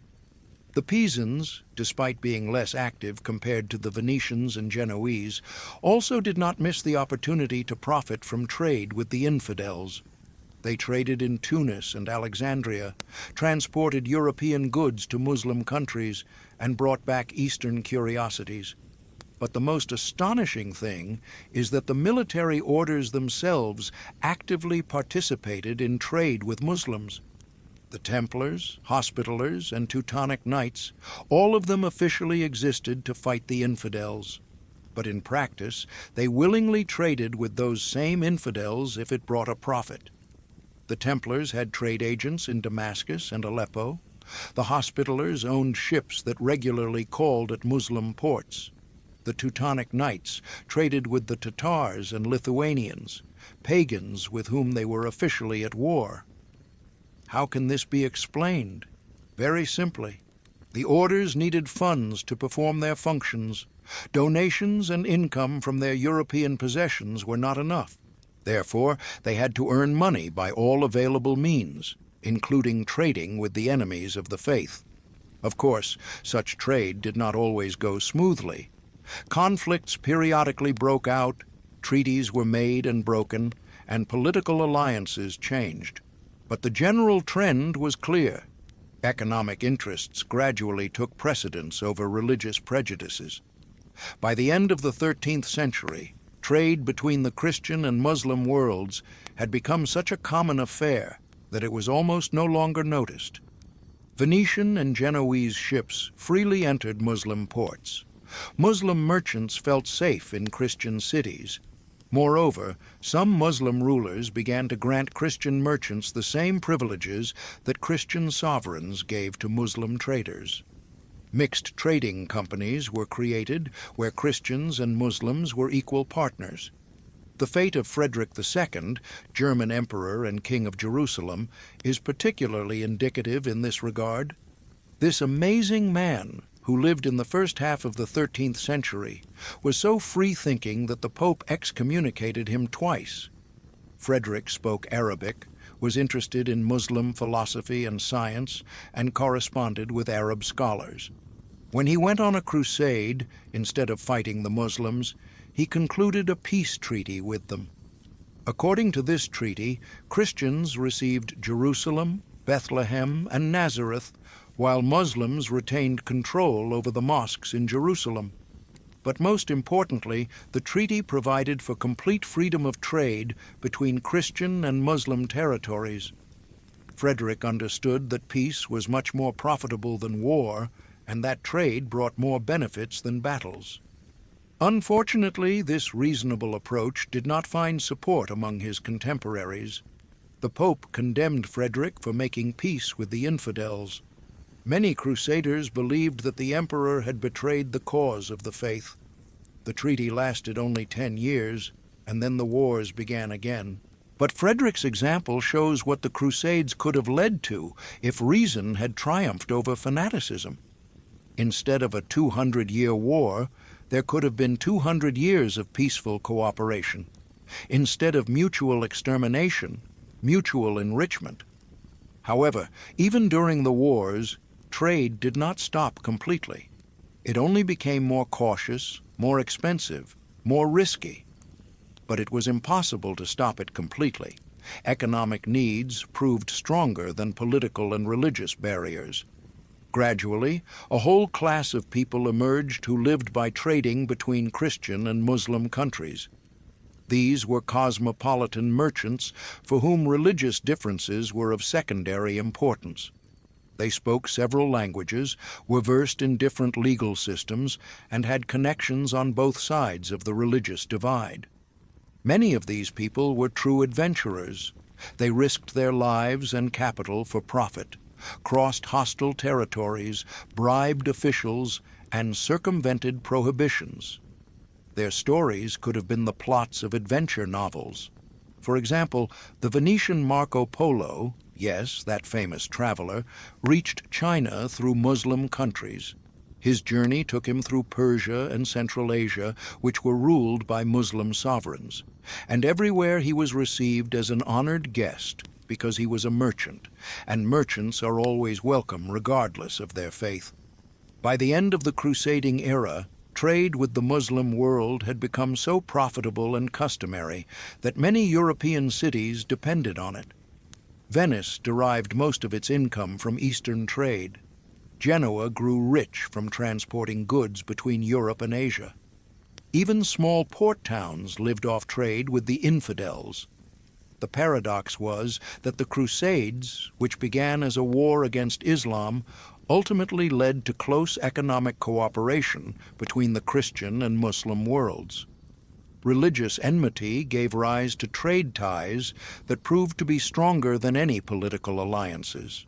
When Acre, The last stronghold of the Crusaders in the Holy Land fell in the year 1291, it did not mean the end of trade with the East. On the contrary, now that money no longer had to be spent on war, trade became even more active and profitable. Venetian and Genoese merchants continued to trade in Alexandria and Constantinople, in Tunis and Trebizond. They built new ships, opened new trade routes, and concluded new treaties. Religious differences were no longer an obstacle to trade. Moreover, many European sovereigns began to conclude official trade agreements with Muslim rulers. Whereas before such trade was conducted semi-legally, it now received official recognition. The history of trade with the infidels shows that economic interests ultimately prove to be stronger than ideological barriers. People of different faiths and cultures will always find ways to cooperate if it is mutually beneficial. The Crusades were conceived as a holy war, but turned into a grand commercial enterprise. Religious slogans served as a cover for economic expansion, and trade with the infidels became the most profitable part of this enterprise. There is nothing surprising in this. History shows that trade is the most reliable way to overcome enmity between peoples. Merchants have always been the first diplomats, and markets the first places of international cooperation. And in the noise of the medieval bazaars, where Latin speech and Arabic chants sounded side by side, where Christian and Muslim coins passed from hand to hand, a new world was being born, a world where profit truly turned out to be more important than faith, and trade stronger than war. Indulgences and the sacred economy. Let's transport ourselves to a quiet monastery somewhere in the German lands at the beginning of the 13th century. Imagine a spacious cell where, by candlelight, a monk scribe is bent over a parchment. He is carefully writing out, in beautiful letters, the text of a document that will change the fates of thousands of people. This is not a prayer book or a theological treatise. It is an indulgence, a written certificate of the forgiveness of sins. In the corner of the cell stands a wooden box, almost filled to the brim with silver coins.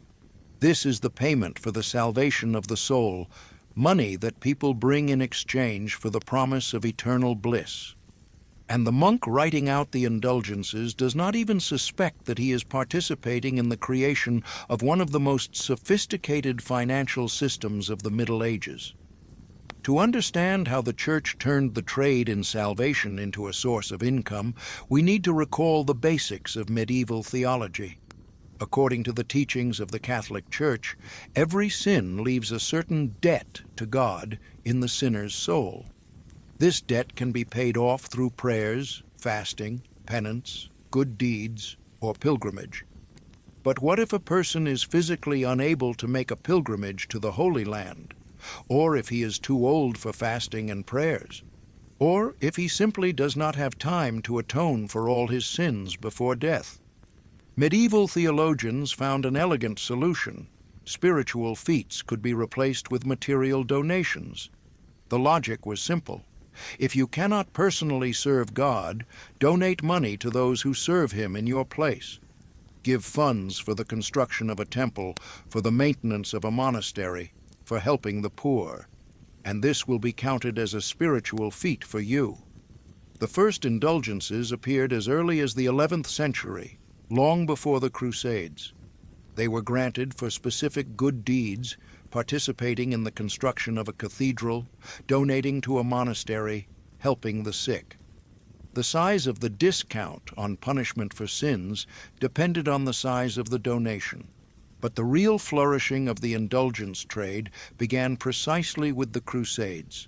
In the year 1095, Pope Urban II, for the first time, promised a full remission of sins to all who took part in the liberation of the Holy Land. This was a revolutionary idea.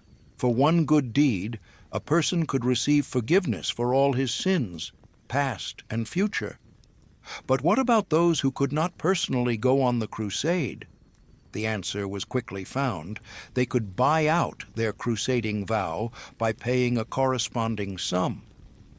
The money went to equip other Crusaders, and the payer received the same spiritual reward as if he himself had fought under the walls of Jerusalem. Imagine a wealthy Flemish merchant who hears the call for a crusade. On the one hand, he sincerely wants to serve God and earn forgiveness for his sins. On the other hand, he understands that he cannot leave his business for several years and go on a distant and dangerous expedition. Then a church representative comes to him with an offer. Pay 1,000 livres to equip poor knights, and you will receive the same indulgence as if you had fought in the Holy Land yourself. The merchant does not think for long. 1,000 livres is a lot, but not critical for his fortune, and in return he gets a guarantee of the salvation of his soul. The deal is struck, the money goes to the church, and the merchant receives a beautifully decorated document with seals and signatures certifying his right to a place in paradise. Everyone is happy. The church has received funds for the crusade, and the merchant has a clear conscience. Very quickly, the system of indulgences turned into a well-oiled commercial mechanism. Standard rates appeared. For what sum one could get remission for which sins. Various service packages were developed, from simple forgiveness for everyday transgressions to a full indulgence that guaranteed immediate entry into paradise after death. The church even created a special service for the sale of indulgences. Papal legates with special powers traveled throughout Europe. They organized public sermons, explained to people the benefits of buying indulgences, accepted money, and issued the corresponding documents.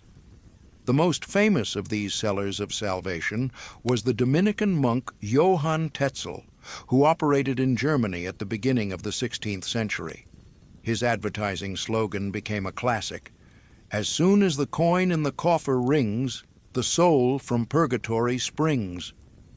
But let's return to the era of the Crusades. At that time, the trade in indulgences was not as cynical as in Tetzel's time, but it was already quite developed. Indulgences were sold particularly actively when new crusades were announced. The procedure was something like this. The Pope would issue a bull for a new crusade in which he promised full remission of sins to all participants.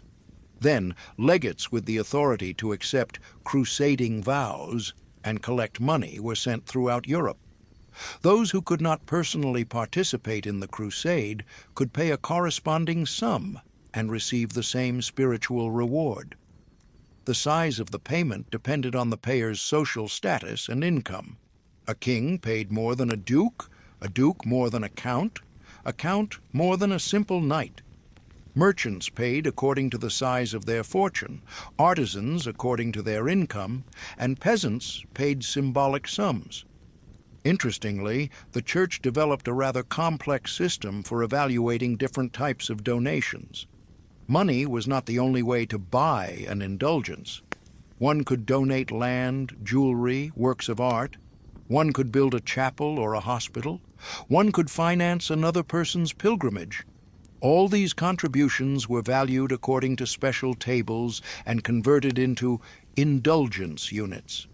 For example, building a church could be worth as much as participating in a crusade, and maintaining a hospital for the poor for a year was equated with a pilgrimage to Santiago de Compostela. Such a system made it possible to attract the broadest segments of the population to the financing of the Crusades. The rich gave money, the poor gave labor, artisans gave the products of their hands, and peasants gave produce. Everyone could contribute to the holy cause and receive a corresponding spiritual reward. The sale of indulgences among the merchant class was particularly profitable. Traders, by the nature of their activities, often violated church precepts. They took interest on loans, cheated on weights and measures, and traded on Sundays. All this was considered a sin requiring atonement. For a merchant, an indulgence was something like an insurance policy. By paying a certain sum, he received remission of past, present, and future sins, and could calmly engage in trade without worrying about the salvation of his soul. The Church, in turn, received enormous revenues from the sale of indulgences. According to some estimates, over the 200 years of the Crusades, an amount of silver and gold equivalent to the annual budgets of all European kingdoms combined was collected in this way.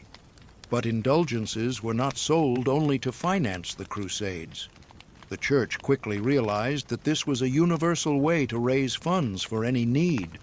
Indulgences were sold for the construction of cathedrals, the maintenance of universities, helping the poor, and fighting heretics. Each project received its own indulgence campaign. For example, for the construction of St. Peter's Basilica in Rome, Pope Julius II declared a special indulgence in the year 1507.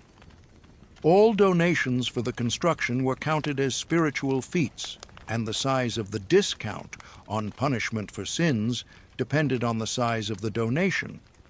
Similarly, the construction of bridges and roads, the founding of hospitals and shelters, and even military campaigns against heretics and pagans were financed. The system of indulgences became a universal mechanism for financing all church projects.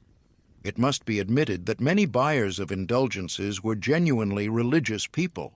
They were truly concerned about the salvation of their souls and were willing to pay for it. Medieval people lived in constant fear of the torments of hell and gladly seized any opportunity to avoid them. But there were also outright cynics who viewed indulgences as a profitable investment. Pay a small sum now, avoid eternal torment later. From a purely economic point of view, it was a very good deal. The church authorities tried not to emphasize the commercial side of the matter. Official documents stressed that an indulgence was given not for money, but for the pious intention to help a holy cause. Money was seen only as an external expression of internal repentance. In practice, of course, things were not so lofty. Church officials kept detailed records of the income from the sale of indulgences. There were sales plans, reports on the fulfillment of plans, and bonuses for the most successful sellers. The papal curia carefully monitored to ensure that the income from indulgences went to the Roman treasury and did not end up in the pockets of local bishops.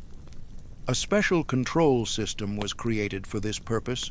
Papal legates regularly checked local church authorities and demanded reports on the sums collected. Sometimes, real conflicts arose between different church authorities over the right to sell indulgences in a particular territory.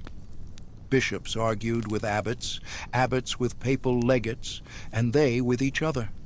After all, the right to trade in salvation was a very profitable privilege.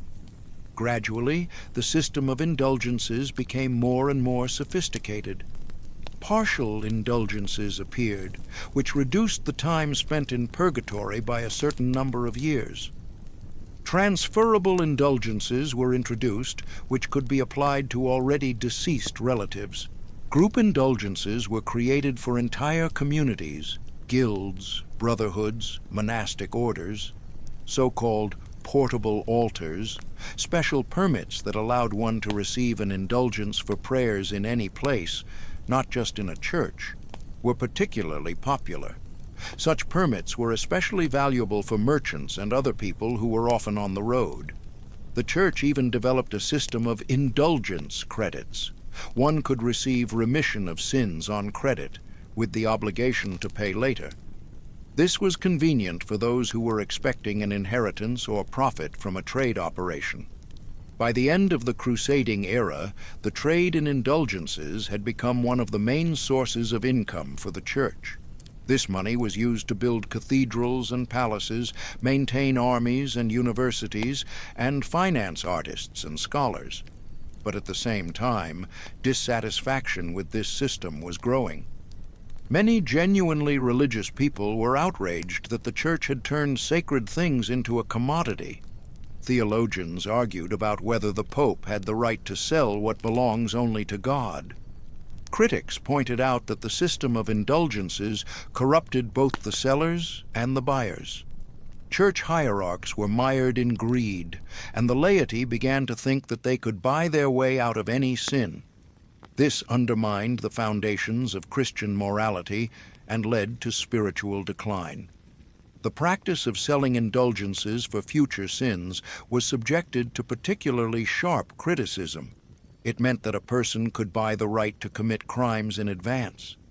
This contradicted all principles of Christian ethics and made the church an accomplice to sin. But the church authorities responded that the critics did not understand the essence of the matter. An indulgence does not give the right to sin. It only frees from punishment on the condition of sincere repentance. And the money is taken not for forgiveness, but for the pious deeds that are performed with this money. Furthermore, the church emphasized the social function of the indulgence system. Thanks to them, hospitals and schools were financed, roads and bridges were built, and the poor and sick were helped. Does this not justify the small costs? The history of the indulgence system shows how subtly spiritual and material values were intertwined in the medieval consciousness. People sincerely believed that one could buy the salvation of the soul, and the church sincerely believed that it had the right to sell this salvation. From a modern point of view, this seems cynical and self-serving, but for a medieval person, there was no contradiction here. If money can be exchanged for any earthly goods, why can't it be exchanged for heavenly goods? The system of indulgences was a logical extension of feudal ideology, where all relationships were built on the principle of mutual obligations. You give me money, I give you forgiveness of sins. You build a temple, you get a place in paradise. Everything is fair and honest. Ultimately, it was the abuses in the trade of indulgences that became one of the main causes of the Reformation. When Martin Luther nailed his famous theses to the door of the Wittenberg Church in the year 1517, most of them were devoted to criticizing indulgences. Luther argued that the Pope has no power over purgatory and cannot release souls from punishment for money. Salvation is achieved by faith alone, not by good works or donations. The trade in indulgences is a deception of the faithful and a desecration of holy things. But this was already in the 16th century, when the era of the Crusades had long ended. And in the 12th and 13th centuries, the system of indulgences seemed quite natural and just. It allowed the church to finance its projects and the faithful to care for the salvation of their souls. The trade in indulgences became one of the most striking examples of how the medieval church managed to turn spiritual values into an economic resource. The promise of salvation of the soul turned out to be no less valuable a commodity than silk or spices. And there was nothing surprising in this. Medieval society did not know the separation between the sacred and the secular, between the spiritual and the material. All spheres of life were permeated with religious ideas, and religion, in turn, did not shy away from worldly affairs. The Crusades showed that even the most lofty ideas can become the basis for practical enterprises. And the system of indulgences proved that even the most sacred concepts can be turned into a source of income. This was a lesson that medieval Europe learned very well, and one that determined its future development for centuries to come. In the quiet monastery cell, where a monk was writing out another indulgence, a new world was being born. A world where everything had its price, where everything could be bought and sold, including the salvation of the human soul. And the clinking of coins in the church box was the first tolling of the bells of this new world. The decline of the Crusader business. Let's transport ourselves to a spring day in the year 1291. The sun is setting over the walls of Acre, the last stronghold of the Crusaders in the Holy Land. Banners with crosses still fly on the city ramparts, ships with goods from distant lands sway in the port, and merchants in the markets habitually praise their goods. But all this already resembles a theatrical set for a play that is about to end. Tension hangs in the air. Everyone understands that the end is near. The army of the Mamluk Sultan al-Ashraf Khalil stands before the city walls, and its catapults are methodically destroying the fortress towers. And in the city, a frantic evacuation is underway. The last ships are carrying away the most valuable property, documents, and people who can still be saved. To understand why the entire system of Crusader business collapsed, we need to go back a few decades and see how the problems accumulated. By the mid-13th century, the Crusader states faced a whole complex of difficulties, each of which was surmountable on its own, but together they created a critical mass. The first problem was purely military. The Muslim world consolidated under the rule of strong leaders, first Saladin, then the Ayyubid sultans, and finally the Mamluks. These rulers not only knew how to fight, but also understood the importance of economic pressure. They began to systematically push the Crusaders out of the inland areas, leaving them with only a narrow coastal strip.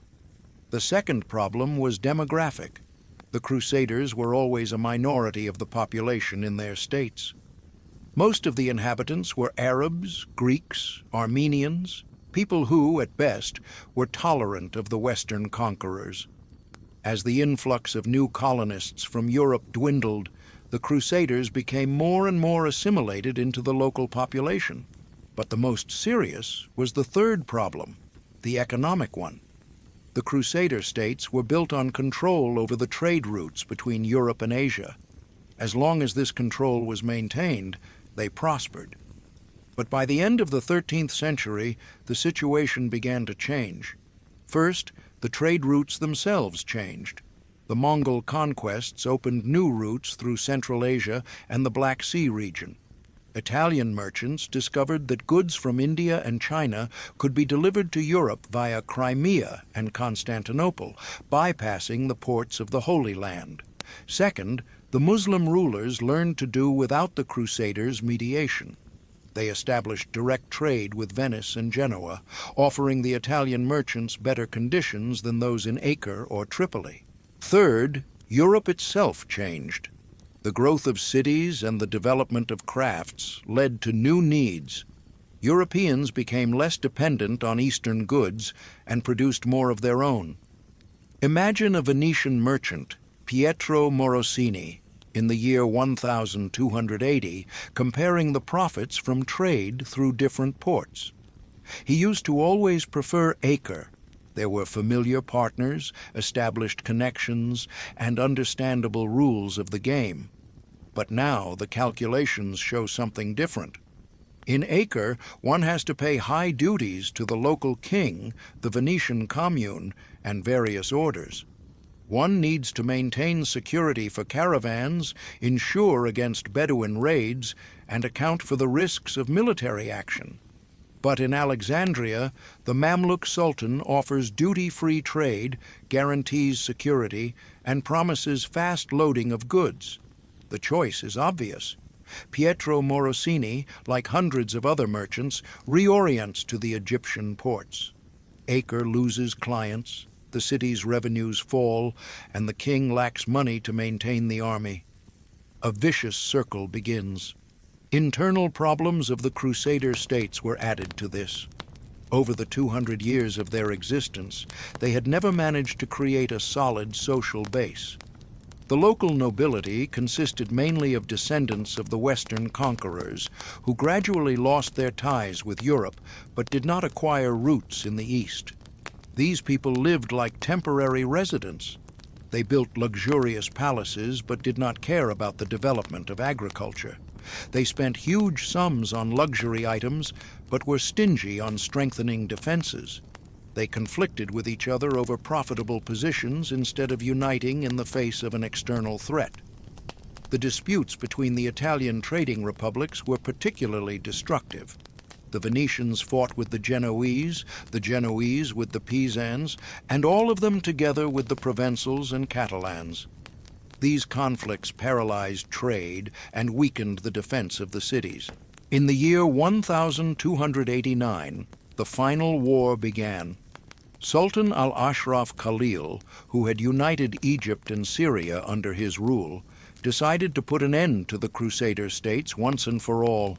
He had a powerful army, modern siege equipment, and unlimited resources. Most importantly, he had a clear strategy. The Mamluks did not try to storm all the fortresses at once. They acted methodically, besieging the cities one by one. First, Tripoli fell, then several smaller castles. Each victory gave the Mamluks new resources and demoralized the defenders of the remaining fortresses. The Crusaders desperately asked Europe for help. The King of Acre, Henry II of Cyprus, wrote to the Pope, the French and English kings, and all Christian sovereigns. He promised trade privileges, territorial concessions, any conditions just to get military support. But Europe was busy with its own problems. France and England were at war with each other.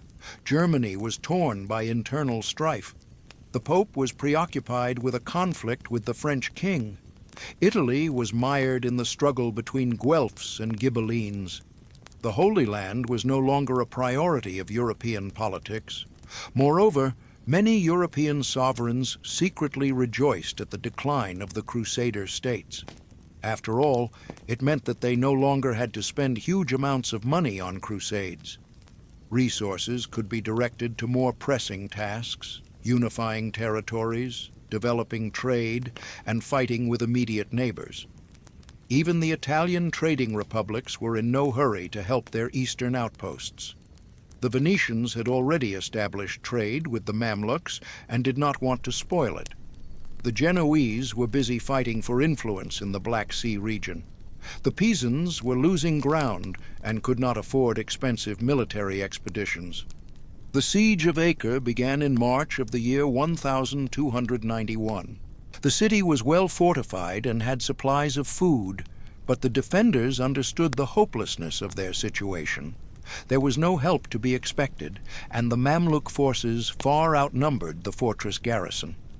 Nevertheless, the siege dragged on for several months. The Crusaders fought with the desperation of the doomed. They knew that defeat meant not just the loss of the city, but the end of an entire era. The last ships carried away the archives of trading houses, church relics, and the families of the most prominent defenders. It is interesting to observe how even in these last days, normal commercial activity continued. Merchants evacuated not only people and valuables, but also their stocks of goods. Venetian and Genoese ships took away bales of silk and sacks of spices. Even in the face of catastrophe, losses could not be allowed. On May 18th, 1291, the Mamluks broke into the city. A massacre began. The Sultan ordered that none of the defenders be spared. The last Grand Master of the Templars, Guillaume de Beaujeu, the Patriarch of Jerusalem, and hundreds of knights and merchants were killed. But what happened next was even more symbolic. The Mamluks did not just plunder the city. They methodically destroyed all the port facilities. The quays were blown up, the warehouses burned, and the commercial quarters demolished. The Sultan wanted Acre to never again become a center of Christian trade in the East. This was not just a military victory, but an economic one as well. The Mamluks understood that the strength of the Crusaders was not in their castles, but in their trade connections. By destroying the infrastructure, they deprived any potential new conquerors of the economic base for establishing a foothold on the eastern coast. The fall of Acre meant the end not only of the Crusader states, but of the entire system of Crusader business. True, the Italian merchants quickly adapted to the new situation. They concluded trade agreements with the Mamluk sultans and continued to trade with the East, but now on different terms. The Venetians received the same privileges in Alexandria that they had previously had in Acre. The Genoese established themselves in the Syrian ports. The trade flows were reconfigured, but they did not disappear. The European demand for Eastern goods did not go away. But the nature of this trade changed. Whereas before the Italian merchants were masters in the eastern ports, now they were guests. Whereas before they dictated terms to the local rulers, now they had to ask for permission and pay high duties. The military orders suffered the heaviest losses. The Templars lost their main bases in the east and were soon crushed by the French king. The Hospitallers moved to Rhodes, but their influence was significantly weakened. The Teutonic Knights focused on the conquest of the Baltics. The era of the order corporations was over. The functions they performed, banking operations, international trade, diplomatic contacts, gradually passed to secular organizations. New trading companies, banking houses, and diplomatic services appeared. The church also suffered from the collapse of the Crusader business. Revenues from the sale of indulgences dropped sharply. It was now difficult to persuade people to donate money for campaigns that suffered one defeat after another.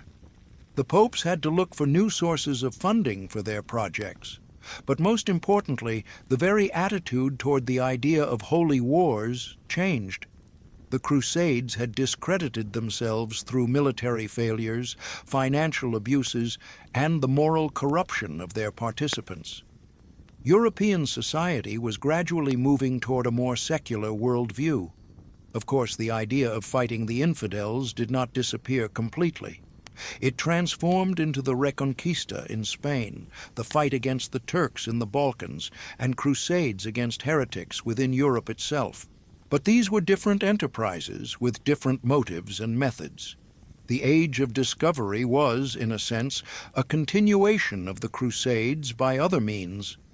Europeans once again set out in search of new lands and new riches, again combining religious motives with commercial interests. But now they were not looking for the Holy Sepulchre, but for sea routes to India and America. The collapse of the Crusader business had far-reaching consequences for the entire European economy. The capital that was previously invested in Eastern trade was redirected to the development of internal markets. This stimulated the growth of cities, the development of crafts, and the improvement of agriculture. The banking and trading technologies developed during the Crusades were not in vain. They were used to organize new enterprises, from the woolen trade in Flanders to the silver mines in Bohemia. Europe was learning to live off its own resources, not Eastern curiosities. The political map also changed. The disappearance of the Crusader states strengthened the position of the Ottoman Empire, which soon became the main threat to Christian Europe. But this forced European countries to seek new forms of cooperation and coordination. By the end of the 14th century, it was clear that the era of the Crusades was over for good. The last calls for the liberation of the Holy Land found fewer and fewer responses. Europeans were busy with other things, fighting the plague, overcoming an economic crisis, and church reforms. But the memory of the Crusades survived. It influenced European culture, literature, and art. The images of the Crusaders became part of the collective consciousness, symbols of heroism and self-sacrifice. However, the more prosaic motives of the participants were often forgotten. The most interesting thing is how the very idea of a crusade was transformed. In the 16th century, the Spanish conquistadors conquered America under the banner of spreading Christianity. In the 17th century, French missionaries explored Canada for the conversion of the Indians. In the 19th century, European colonizers brought civilization to Africa and Asia. And in all these enterprises, the same motives that were present in the medieval Crusades can be traced. A combination of religious zeal with practical interests, idealism with calculation, noble goals with self-serving means. Perhaps this is the main lesson of the history of the Crusader business. People always find ways to justify their material interests with lofty ideas, and conversely, the noblest ideas sooner or later begin to serve practical purposes. The Crusades began as an attempt to liberate the Holy Sepulchre and ended as a commercial enterprise to control trade routes. But in the process of this transformation, a new world was born, a world of banks and corporations, international trade, and global connections. In the ruins of Acre, among the rubble of Crusader castles, one era was ending and another was beginning. An era when Europe would stop looking for riches in the East and start creating them with its own hands. When religious wars would give way to commercial rivalries. When the cross would cease to be a symbol of conquest and would once again become a symbol of faith. But that is another story. Our story ends on that May Day in the year 1291, when the last ship left the harbor of Acre, carrying with it the remnants of the Crusader world. On board were not only people and goods, but also experience, knowledge, traditions, everything that made the birth of modern capitalism possible. Thus ended the most ambitious business project of the Middle Ages. A project that lasted 200 years, spanned 3 continents, changed the map of the world, and laid the foundations for future European power. A project that showed that even the most sacred ideas can become a commodity, and the most lofty dreams a source of profit. And in this paradox lies the whole meaning of human history, where the ideal and the material, the spiritual and the practical, always go hand in hand, creating the amazing and contradictory mosaic of our world.